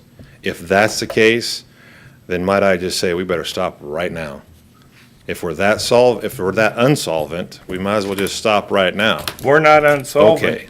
And I don't like people putting out that we are as a scare tactic. Well, I can assure you Our I haven't. utility is very solvent and has been. We've never had to, if it wouldn't be for the sewer utility, the city itself would probably be insolvent. And, you know, quite frankly, that's very much the case across the fruited plain. So your study will show what our utility is going to cost us over the 10 years. So not only are our rates going up, but the cost to maintain this are going to exponentially go up as well, correct? So that's the work that the Peters Municipal Advisory Group will provide, that work product. Those are real numbers showing what it's going to, our ratepayers increase no matter what, and what keeping this is going to cost us as a city as it's going to go up. Yeah, you're going to have not only the wholesale expense over the next 10 years as it escalates, but you're also going to have your operation and maintenance. Yes. And you have And to feed repairs. that payment in lieu of taxes as well that I know there's a significant concern over. I personally want Todd to continue on in order to make a fair assessment of what everything is, but at the same time, we could do that about our roads. They're going to increase the next 10 years. I just think it's important to get the facts on what this is related to. I mean, there's no question it's going to cost more for a lot of things down the road. Everything goes up, things are going to be more costly and so on, but I do think it's important that we have an understanding of what our utility is, and that's why I think it's important for you to continue what you've done. And I shall. I thank you for your clarity and making that very clear and understandable. Absolutely. And that's part of my role and the experience that I can bring and the value I hope that I add to this discussion. Yes. And I'll say this, nowhere have I been involved in a project like this, nor have learned of it, that has not been emotional. And that is first and foremost, and in all due respect, with those emotions. Any other questions for me? I wanted to kind of bring up a comment I said the other day that I want kind of to stick in the mind here, that, well, first of all, the utility is owned by the people of Beech Grove. But second of all, as Mayor Wiley come up and spoke, I've gotten off of the point that it some way takes away our independence. Services from somebody else doesn't necessarily do that. If it did, we'd be in trouble. So would Indianapolis and other communities. But again, it is the financial obligation that Dan knows. I mean, it takes care of a lot of salaries, and they're not salaries working in water, not salaries working in sewer. In some cities, they've been able to take the people that work in those and take them over to the utility. That wouldn't work here. We've only got a couple people that work in that when we're dealing with 13. So I just want to bring that out. That's what gets me a concern. And what I wanted to say back in the day when Mayor Wiley was mayor, I would have said, give it away. There's a difference that's happened in those years. We've had someone make us more dependent upon it. I'd like to still say, no matter what we do, we need to find ourselves a way to wean off of our dependency upon that utility. And I don't know how we do it, but we ought to start tomorrow, whether we sell it or don't sell it, because we are too tied to it in one way. And maybe what you're going to find out here might help that answer. I don't know. That's why I'm sitting back waiting and hoping that it'll be beneficial. Council is a 25-year municipal worker. That is probably the most profound statement and view of all this, because I can tell you I like that, you already. well, communities do become dependent because they handle cash, they handle money, and they become very dependent on their utilities. And what happens in oftentimes is the dependency increases, but the rates don't trend in association with that dependency. So they become inverted, but yet heavily dependent upon that. And will there be a vacuum?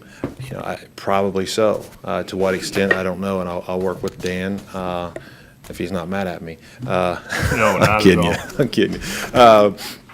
And we'll see what that vacuum is and how much and how long it takes. I mean, I think there are purchase options and payment options we can put into the RFP that a potential buyer may like, that helps us step away from that dependency. That maybe it's a payout over time. And That's then why I think that a meeting to get every bit of the facts as you go forward with whatever your process is important. Just know that this 30 days has been kind of like a data collection period, I and understand. we'll get down into some real fine details as we progress. All right, thank you all. Thank you very much. Thanks, Don. That concludes unfinished business. Under new business, we have 3 items tonight. First up is a resolution for the post-employee health plan through Nationwide. That concerns the police department and the fire department, so I'll defer to fire department and a representative from Nationwide to go through what this plan is. Thank you, Mayor. Council members, thank you for listening to us tonight. My name is Brent Hannity with the Local 416 Beech Grove District President. With me tonight, I have Nick Bell, my trustee, and Kevin Mitchell from Nationwide, who is here to discuss this, if you have any questions. This has been a contracted item for quite a while. We just finally got around, for whatever reasons, to get this paperwork out to you folks and to get some signatures. So with that, I'll turn it over to Nick. He's done a lot of the legwork on this, and it's kind of his baby, so. Thanks, Brent. I'm Nick Bell, Union Trustee for the Beech Grove District. As Brent said, this has kind of been, he calls it my baby, but I took over in January and he said, hey, figure this out, and I'm starting to realize why he kicked it off to me. But so a little bit of a timeline backstory. The PEP account has been contracted. We negotiated actually 2 contracts ago. So as best we could tell, for about 4 years now, it's been in our contract. I spoke with Dan at the end of the meeting in January and just opened up the dialogue to say we need to get, what do we need to do to get these paperworks filled out and these accounts established. Dan was very open, and he said, he actually said, give me a little bit of time because of the turnover in the new year. He was extremely busy in January. But on 2 occasions, he said, look through the paperwork and make sure there's nothing that needs to go in front of somebody else, whether it be the Board of Works or the City Council. So that's what I did. I started looking through the paperwork. I probably called Kevin 7 times. I thought he was going to start blocking my calls, but looked through the paperwork, and I did find Specimen of Resolution, I believe is the title of it, and got to talking a little bit. Kicked it to Craig with City Legal, just to get his opinion on what we really need to do to make sure that when Dan sat down to sign these paperwork, there wasn't going to be an issue, and he felt comfortable signing at that point. So with that being said, I'll kick it over to Kevin and let him talk to you about the ins and outs of the actual PEP plan, which is the post-employment health plan. All right, thank you very much. Again, Kevin Mitchell with Nationwide Retirement. We do the Service 457 plan here as well, which is the deferred compensation plan. A post-employment health plan is a manner, it's essentially a VEBA trust, a health reimbursement account for employees to contribute either their unused sick and vacation days into an account that goes in tax-free, so no cost to the city. They don't have to pay FICA tax on this money. The money grows tax-deferred, and when they get to retirement, they use these dollars for health insurance premiums tax-free. So for all intents and purposes, this is a dollar that a firefighter or police officer has earned that they will never pay tax on, and it's legal according to the IRS codes. So Nationwide operates the post-employment health plan. The city has, under the contracts that I've seen, is contracted to contribute $100 per year per employee to the post-employment health plan. So if we think about the post-employment health plan, there's one post-employment health plan per person, so one account. But then there's two different sub-accounts within the plan. So the $100 per person that comes funded by the city will go into the universal reimbursement account. That is an account that will grow tax deferred just like everything else, and when they get to retirement, they will be able to use it for any health insurance costs, including premiums. So we're thinking eyeglasses, doctor visits, co-pays, that type of thing. Acts a little more like an HSA, except in addition to that, you can pay for premiums out of that sub-account, using that money in retirement. The other account, called the health premium reimbursement account, is the one where the firefighters and police officers will put their unused vacation days or perfect attendance days, however the contract is deemed legally. Those dollar figures will go into the premium bucket, so the premium sub-account. Both the accounts, they'll be able to invest the dollars in different mutual funds or the Nationwide fixed account if they don't want to put their money at risk. However, if they would like to take some chances, they can invest in mutual funds. That money grows tax deferred, like we talked about. The premium bucket can be used only for premiums. So as far as premiums go, it's health insurance premiums, dental premiums, vision premiums, even long-term care insurance premiums. Even when they get to age 65, Medicare supplements will be tax-free to them as long as they have money in their accounts. Now, these post-employment health plans are very important for employees, not just for public safety, but for all employees. I think they're particularly helpful to public safety professionals because they tend to retire younger than the average person like me, whom I can go all the way until Medicare age. There's that gap between the time they retire at 55 or 57 or 60 all the way up until age 65 that they need to pay for health insurance premiums, and this is a great tax advantaged plan just for those types of premiums. So once they get to retirement, they can use these dollars for tax-free health care premiums for them and their spouse. Even though their spouse may still be working, they can get reimbursed out of their PEP account tax-free for health insurance premiums. Any questions? Can it be used for that age group, that 26, can it be used for children as well? Yes. The plan can be used when the employee separates from service, regardless of age. They can use it for them, their spouse, and if they have any tax-qualified dependents. Okay. So if they have someone that they're claiming on their taxes, then that would qualify. Even if it's an adult, like Right. special needs person, if they're claiming them on their taxes, they could use them for tax-free healthcare premiums. Yes, sir. Got a few questions. Number one, do they have to stay with the city for a period of time? I know on some things you have to be vested, whether it be 10 years or whatever, or the money comes back to the city. No, there's no vesting period. Once a dollar is in their account, that's their money. So if they were there for only a year and have a couple $100 in there, whatever dollar figure it is, that's theirs, and they can start using it as soon as they separate from service, whether they're age 25 or 60 or whatever age. Okay. Good question. My second question is fees. Is that on them or the city? All the fees and expenses are taken care of by the individual participant in the plan. Okay. So there is a $30 annual fee that comes right out of their account. They don't have to write a check for it. The city doesn't have to write a check for it. And when they're invested in the mutual funds, there's an administrative fee, maintenance fee, and then the mutual funds will have their own expense ratio just like you would in any retirement account. So all fees and expenses are taken on by the individual participants. There's no out-of-pocket cost to operate the plan by the city. You're just responsible for the funding requirements that are in the contracts that are out there. And my third and final question, I'm sorry to ask so many. Could this be opened up to all full-time employees of the city instead of just police and fire? Absolutely, yes. What I typically see is that the fire department will have one plan, police department will have another, and then civilians will even have a third plan. And I see that because they will typically have different vacation policies, or benefit policies, and they'll want to keep those separated just to not confuse people. So 3 separate plans is fine for us, fine for the IRS, and I've seen it quite often. I would recommend this council, I think they'll approve this part, but I'd also like to see full-time civilian employees put into this also. So the funding is through a PTO buyout then, is that correct? I believe so. If you Okay. want to talk about the contract, you guys, that would be your. Yeah, any more questions for Kevin before we? I don't, good job. And Okay. it doesn't affect the budget? There's no budget issues here, correct? Well, I don't write the budget, but as I understand, there is no budget issues here. Okay. Well, there is, but there isn't. We can come up But with it's not money, gonna, so. okay.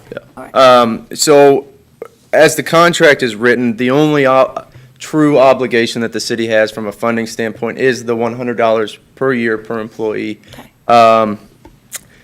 As it's written in our contract, the sellback of those hours, again, an employee I cannot say I want to put $500 a month in there electively just out of like my paycheck. I have to sell back unused hours. As it's written now in our contract, it is stated that we can petition to sell back one day at the amount of $500, but that money has to be available in the fire department budget to do that. And I don't think I have to tell anybody here that it's doesn't happen a lot that there's a lot of excess money at the end of the year. So, you know, we would love to work that down the future, maybe make that a little bit better, not just for us, but for every employee. But the way that it does help is the lump sum buyback for sick day buyback that all employees have citywide. It's a city policy that at the end of their career and retirement that can go into this account. That is eligible money to be put in tax-free and used tax-free. The thing on that would be, you won't have that time, obviously, that's the downfall to that is, you know, obviously it'd be better to put in money sooner so you can get the compound interest in the investment aspect of this, but either way, it's tax-free money that you can use. It's one of the only vehicles that you can have go in tax-free and use tax-free. I like the fact that part of it, a branch of it is actually a health savings account. It's an HSA that you can use it, one's specific for premium payments, but the other, you could actually use it for. It is not a health savings account, but it acts as a health savings account would in retirement. But yeah, it's the same tax deferred option. Yes, sir. Now, the funding of this, right now, currently, you guys can accrue up to 180 days, and then when you retire, the city buys back half of that, right? Is this to say that that wouldn't happen any longer, that those days would have been going into this account all along?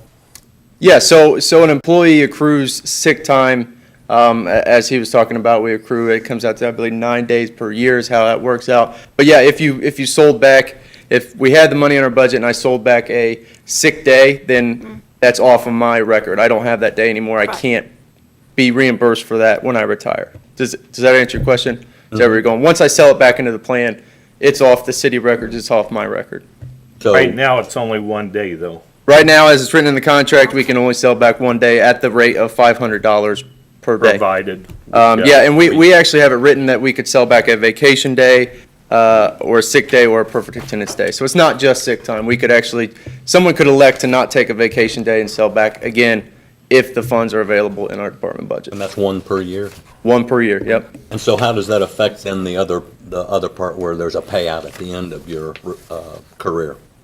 You just minus those days. Yeah, again, if I sell back, so let's say I don't take. Well, I'm not talking about the ones you sell back. Okay. Let's say you chose not to sell any back. Okay. And you've accumulated 180 days. Okay. And then the city's going to pay you out for those 90 days. Mm-hmm. Those don't go into this account with this gentleman? Not automatically. That is what we would like to have an option for the employees to do that, yes. And there is no max contribution? Correct. So an employee could put 100% of their sick days that the city bought back into this account, and again, they can use for healthcare premium. Because the concern as you go year by year is that no one wants you to put everything in there and then something happened to you and you not have the time. Absolutely. So Yeah. it's minimal. At the end of your career, then it's all gone anyway. Right, that is money that. I just wanted to make a quick comment to all you guys that have represented your departments, that how you've been thinking about the retired guy, even Yeah. in your contracts and and budgeting and here. That someone's saying, hey, you know, there's life after retirement, and how you guys are thinking about that, and I appreciate that, so, as a citizen more than anything. Well, I think you see, I mean, our pension base for our retirees has probably gone up the highest in the last 7 years, and it's probably done in decades for the city, I would imagine. I mean, they've had some pretty good bumps. In addition to that, I think it's fantastic, and we would fully support you guys expanding that to all city employees too. I think they definitely deserve that. Well, and If that's possible. I can tell you from talking to employees, retirees, they call me and say, hey, Dan, you made a mistake on my check this month. Look at this, because I don't want to have to pay you back, you know. Right. And anyway, no, there's no mistake. That's how much you're getting right now. I have one retiree that worked here 20 years on the fire department and makes more in 1 month than he did his whole year, or first year. So what is going on for the retirees is great. And like I say, I would love to see it citywide, not just police and fire, just as a fairness issue. It's not that much money. And that's something that could be worked out on your end if that was said that all city employees, you could work out for civilians and so forth, a plan as well. Absolutely. It depends on how you build this particular resolution that we're about to sign. You could make it a generic post-employment health plan, or you could sign a new resolution for each different plan that you have. So it'd be really up to you.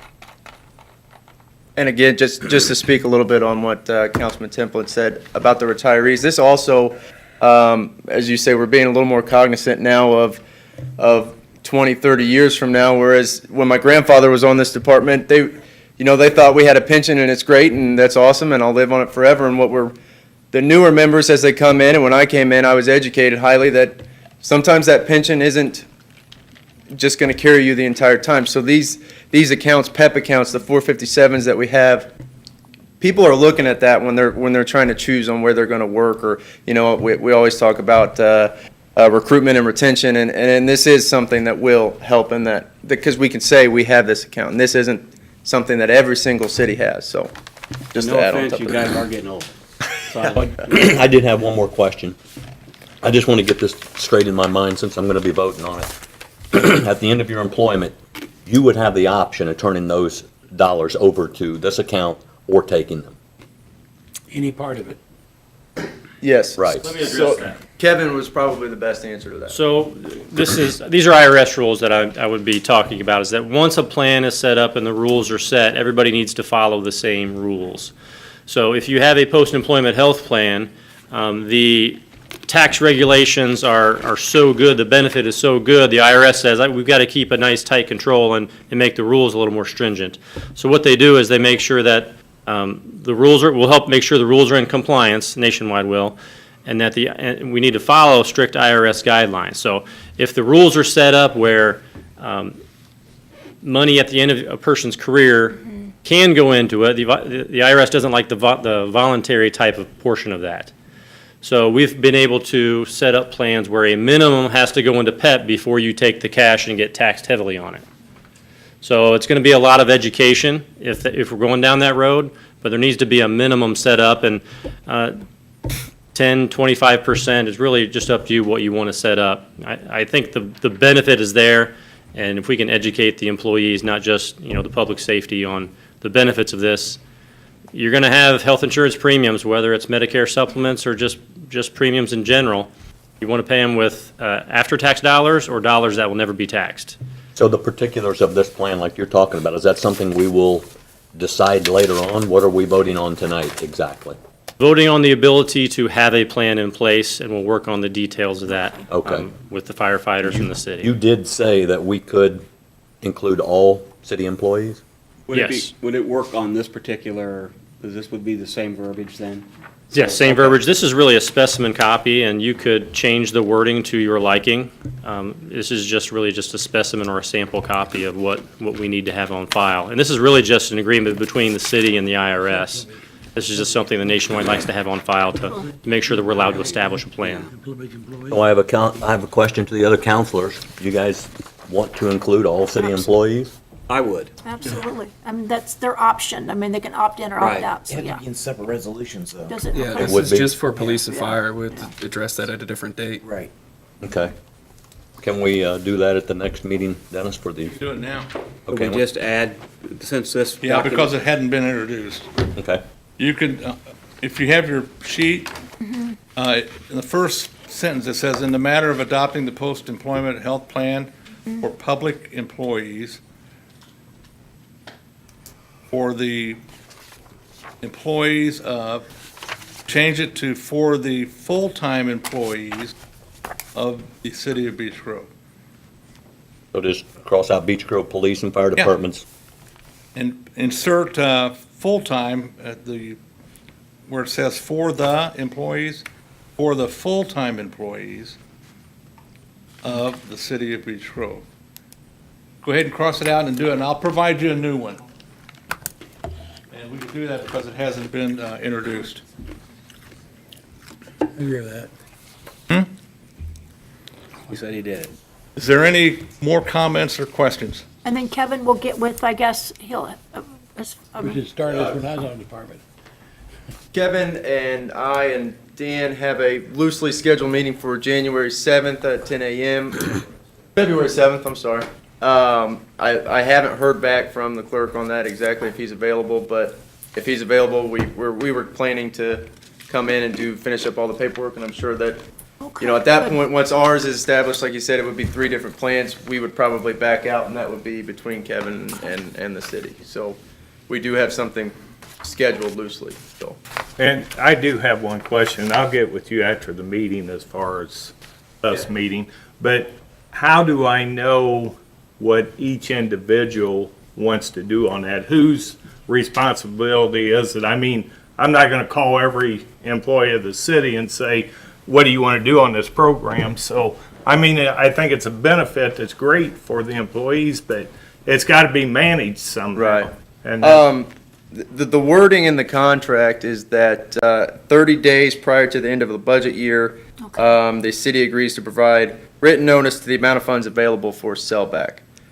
So that would be on your guys' end to, if you want to go through the department heads, to say this is how much you have surplus in your budget available for sellback of this time, and then it's written notice to us, and then we would probably most likely go through our department head again and say, I would like to sell back a day, or, you know, you have until this day to let us know if you want to sell any back.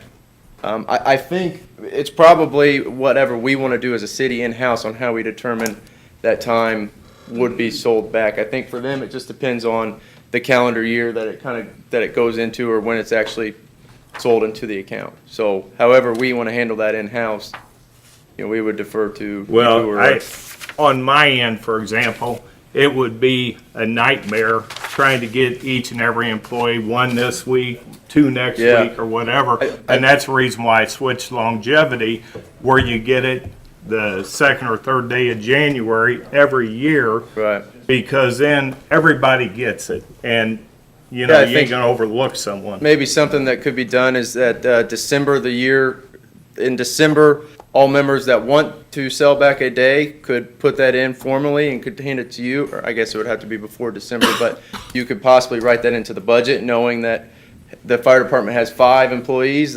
Well, the budget would be done by. Right, so I guess I October. misspoke. Whenever, if Yeah. we wanted to do it, you have to say this date that you want to sell it back, and then we do it the next budget year when the Right. funds are available. Again, I think that's something we could just work with. Work it out. Yeah, I think we Yeah, could if you just put figure it together out. some kind of form, and, I mean, I think it would be up to you budgetarily to decide what's your cutoff date, and I think we'd be good with that. Well, and I think, you know, just rough ballpark, the whole city could be done for 10,000, you know. So I think, you know, I don't foresee it as a problem financially, I guess is what I'm I mean, saying. the good thing is, once we get it set up, people who are starting, you know, we have guys that are gonna be retiring this year, and I'm sure there's others throughout the city over the next couple of years. Once this is set, that becomes a really good option for them in terms of what to do with that sick time. Instead of just taking a lump sum and paying all that taxes, they can put it into the medical fund. So once it's set, I think that really just becomes a great added benefit for employees just from that aspect alone. This would only be active employees, am I correct? It would not work for retirees. Oh, Correct, they don't man. have any vacation days. Pardon me? Retirees don't have any vacation days. Or aren't Oh, having any new ones. there you go. Yeah. Buddy was looking real interested at you. Yeah. I thought I had one lingering somewhere. I think it's great for them to do this because the premiums for retirees, I spent 30 years on the party program, and they're not cheap. And we have money put back to pay for it. I think it'd be fantastic, so. We're Not gonna that pass this the matters, bill. but I think it Put could my help on application in attendance too. tomorrow. I mean, someone's sitting back thinking, well, I don't feel great, but I'm kind of down a few days. I'd rather keep this day for the future, you know, so. Any other questions on the resolution? So can you go talk to St. Francis? Seriously. I'm unemployed. To clarify, we're doing one resolution, there'll be 3 separate plans. Yeah, it would be resolution number 3 would be to approve the plans for all full-time employees. So we don't have to distinguish between police, No, I fire, or would- civilian. And then they would just, For the resolution. yeah, for the resolution. For his paperwork. Right, then we'll have 3 different sets of That setup work documents for that you? we'll Yeah. go over. Because they'll all probably have big separate rules, slightly different rules maybe. Those changes. Would there be different rules for police and fire? Change the language. I don't know yet, we haven't discussed. It sounds like they. Our contract language is the same, and I think it's probably a pretty good guideline for how you would treat other city employees. It pretty much just says $100 a year, and then with feasible in the budget, the ability to sell back a vacation or a sick day. Because time off and the time you've earned is pretty similar with the whole city, basically. Any other questions? Resolution number 3, 2019 is up for approval this evening, and I ask the clerk to read it into the record. Let's see, what to do. Here you go, Dan. I got it. Yeah.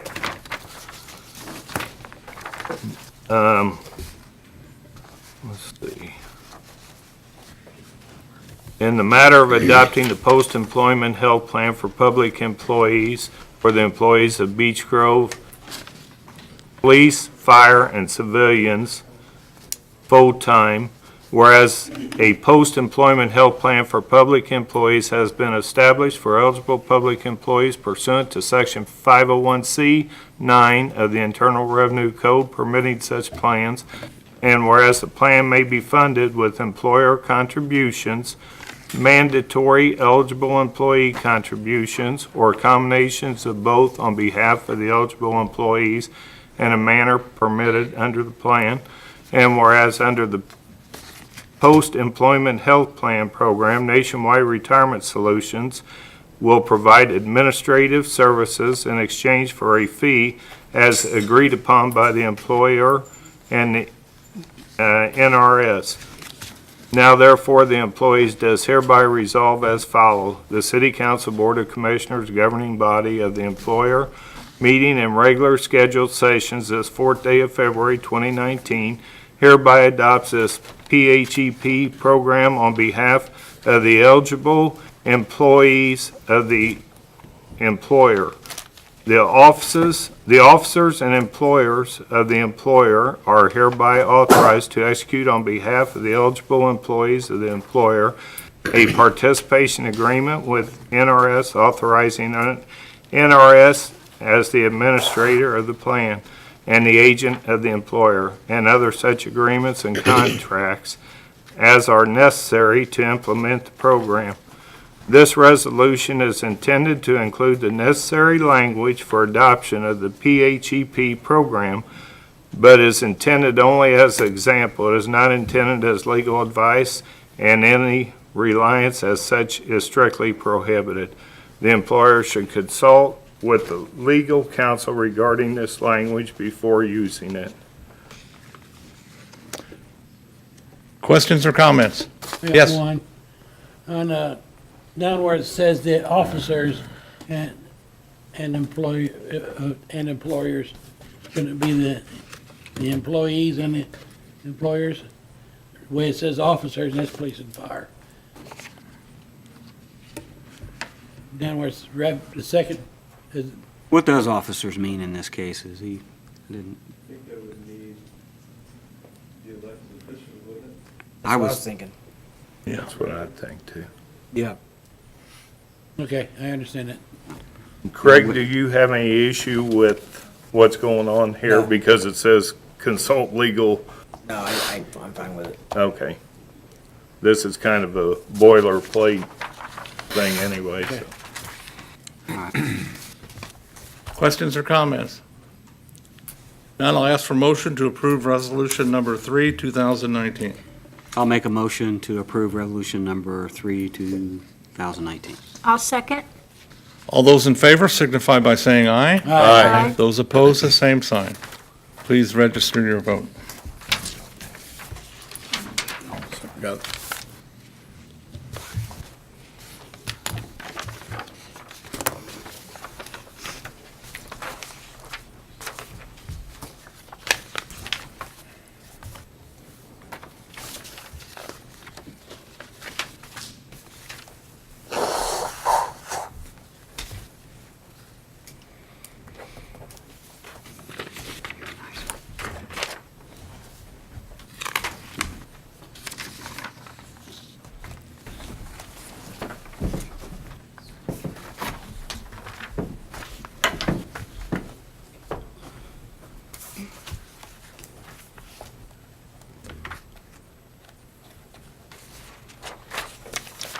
General ordinance number 1, 2019 is up for approval on first reading this evening.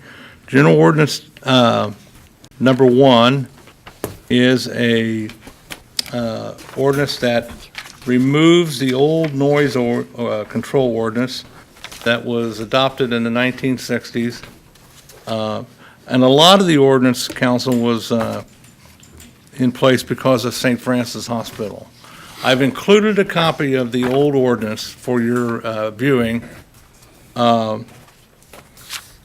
I wanted to bring in a new ordinance for noise control and to exempt a couple of properties. One would be churches and religious institutions, and one would be school events. So I would open up General Ordinance Number 1, 2019 for any comment or questions. Yes, Chris? I did read this. I was on, I guess it looks like page 3, where it says produced noises allowed. Bells rang by church or religious institutions are permissible without time restriction. I just wanted to know why there was no time restriction on that. I think all of them that I'm aware of stop at like 6 or 7 o'clock at night. We can put that in there. Yeah, all the ones we have currently, I don't think it would be a problem, but there's a possibility that in the future, you might have one that would, and I don't know the hours, but they'd play a call to prayer, and it might be all hours of the day and night. And I would like to, much like the schools, restrict that to a time period if possible. Some of our churches have midnight services and Easter Vigil. I mean, there's a lot of reasons because of religious holidays that people announce their programs, their worship services. So, I mean, I don't think we want the church not to be able to ring their bells for a midnight service or something. Well, I agree with you. Yeah. But I think just opening it up completely wide open is Well, I mean, it limits to religious institutions. Do you only want to limit certain religions? Yeah, That's what it sounds like. yeah. I just want to. Come up with a Well, exactly, bell but permit. you're going. You know exactly. going at- Yeah. What, Jim? Yeah, well, I mean, I it's like not a the bell. problem. I do too. I don't think it would be a Hanging by problem. the rope. I'm close to them where I live, and I love I it. kind of like the sound of churches having, Have there been any issues with it Yeah. in the past? I mean, I really don't see any I've issues had with the one, future, and if they I've do had one arise, we can complaint address on it church then. bells. In 7 years, I've had one complaint, Vito, and it was within the last 6 months, since St. Francis has been dismantled. I've had one citizen complain. Other than that, no. Is it louder because of the hospital? Well, Yeah. the hospital was a buffer. Yeah, Yeah. that's what I meant. The hospital deflected it. But the big reason for, when I wrote this, to putting this in here is me personally, I don't see, I like to hear the bells ring. And I don't think it's an annoyance. And it doesn't matter what church it is, as far as I'm concerned. Any religious bell is soothing to me. And what I've found, what I've seen, there is a time where they don't do it late at night or early in the morning. You know, I'm right next door to one. where I live on the south side, we can hear St. Jude's. It's not, it's not that loud. What I can hear is one of my neighbors. This ain't going against me, is it? Yeah, one of my neighbors who shoots off fireworks at 1 a.m, that's, was it you? No, it wasn't me. Oh. We know you don't like fun, then, don't you? And then the other exemption would be noises produced by city-approved fireworks displays. And then another one would be noises produced at school-sponsored events on school property are permissible up to 11 p.m. So Yeah. that's, Question. yeah. I know that there's special events that go on at some of the school properties, and like the Relay for Life is one. And we have bands in there, and there's music played all night long. In the evening, late evening, it's not loud. But I don't know. Those would be exempt. During the day, it's loud. Same way with the band and, What about people cutting grass early on the weekends? Is that? I got a neighbor that cuts it at 7 o'clock on Sunday morning. well, it's kind of hard for, I could never foresee the city knocking on his door saying, please don't cut your grass. Okay. Yeah. I'm good. So if there's not any question, I would ask that we approve general ordinance, or we waive the rules and read by title only. I'll make said motion. Second. And we'll vote beginning on my left. Title only? Title only. Title only. Title only. Title only? Title only. Title only. Thank you. And I'll have the clerk read it, the ordinance into the record by title only. General Ordinance Number 1, 2019 is an ordinance that amends Chapter 102 of the Code of Ordinances for the City of Beech Grove concerning noise control. Thank you. General ordinance number 1, 2019 is up for approval on first reading only. This time I'll ask for a motion to approve. Make a motion to approve general ordinance number 1, 2019 on first reading. I second. All those in favor signify by saying aye. Aye. Those opposed, the same sign. We will hear it at the March meeting on second reading. March 4th. Last order of business this evening, general ordinance number 2, 2019 is up for approval on first reading only. I'll defer to Counselor Day. Kevin is the one who brought this forward and asked that it be put on the agenda. Kevin?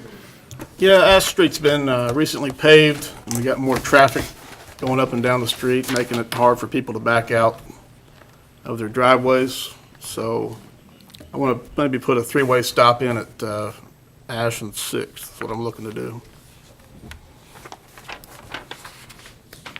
Comments, questions from council members? Well, this being first reading, but the police department looked into this area? Not yet. Okay. Well, I think anything that would make it safer for our citizens, we ought to do. I think it's a good idea. I mean, I grew up at 4th and Ash, right there in the corner, and I mean, Ash used to be a cut-through. So people would just tear down that street sometimes, I don't know. Now that probably the road's in better shape, they're probably doing it more often. I remember my dad standing out in the front yard on 4th throwing soccer balls at cars because they were going too fast. So, I don't believe that.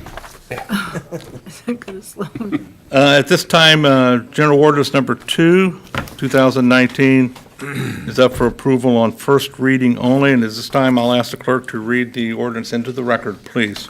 General Ordinance Number 2, 2019 is an ordinance that amends Chapter 77 of the Code of Ordinance for the City of Beech Grove concerning intersection controls.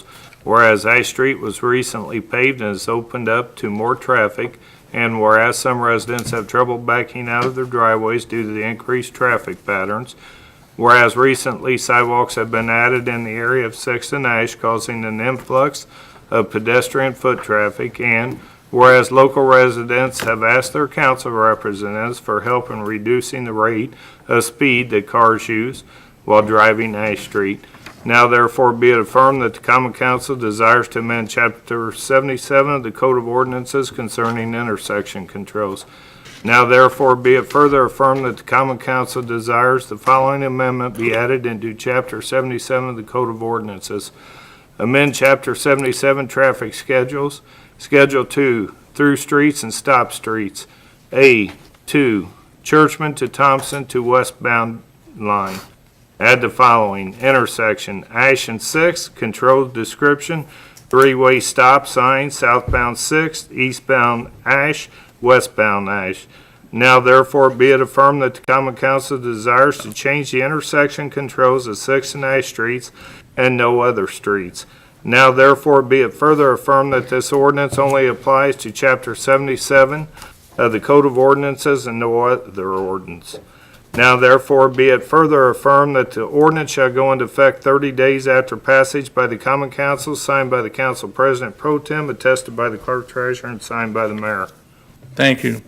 General Ordinance Number 2, 2019 is up for approval on first reading only. This time I'll ask for a motion to approve. I'll make said motion. Second. All those in favor signify by saying aye. Aye. Those opposed, the same sign. And Mayor, I hope and maybe next month, the police chief or someone with that department can make sure everything's okay. Can do. That concludes new business. Council comments beginning on my left. Buddy? Mayor, I want to first of all thank, and you already did it, I thought that was a very good gesture, the Mayor Wiley and Mayor Dilk, both present tonight.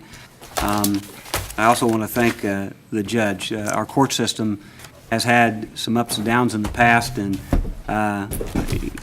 under the judge has done a very good job, as well as with our other departments in that area. I want to congratulate the clerk and along with the mayor on the audit. I think it's something that the city can be very proud of. And sitting in that meeting, it showed that the city of Beech Grove is very financially aware of the situations that go on around them, for sure. I want to thank Todd, and Todd, when you have your meeting, the clerk, who sometimes, even when we talk about a sporting event, I think he's mad at me. Bring donuts, that might help. Other than that, Relay for Life, this gentleman here has just been such a great spokesperson for Beech Grove and so on, and I just want to thank him for the time he's put in on something that affects every family. Thank you. Again, I'd like to invite everybody, please you're up for a Relay for Life chili cook-off Saturday at the Community Center from 12 to 3, and there'll probably be about 30 to 40 pots of chili. You taste all of them if you want to, that's fine, don't cost you a penny. But there'll be, little Kevin, there'll be hot dogs and grilled cheese too. And Liz is gonna be talking about this, about the tobacco control, but it's something we need to think about very strongly. Thank you for coming. Thank everyone for coming, and get out there with the mayor and I and watch those Beech Grove Hornets play some basketball. They're very interesting to watch sometimes. They're fighters. You're the John Jennings of the council. Thanks, everybody, for coming I out am. tonight. Yeah, you are good. See you in a month. Liz?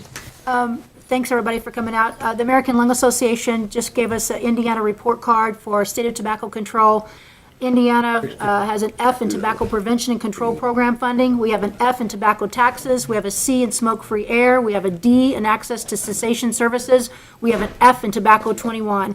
The state goals are to raise the cigarette excise tax $2 per pack, restore funding for tobacco education and cessation programs, and pass a comprehensive smoke-free air law that covers bars, clubs, and gaming venues. This is very important to our city, and this is very important to the wellness of all, because smoking costs the state and costs us as taxpayers a lot of money. Thank you very much.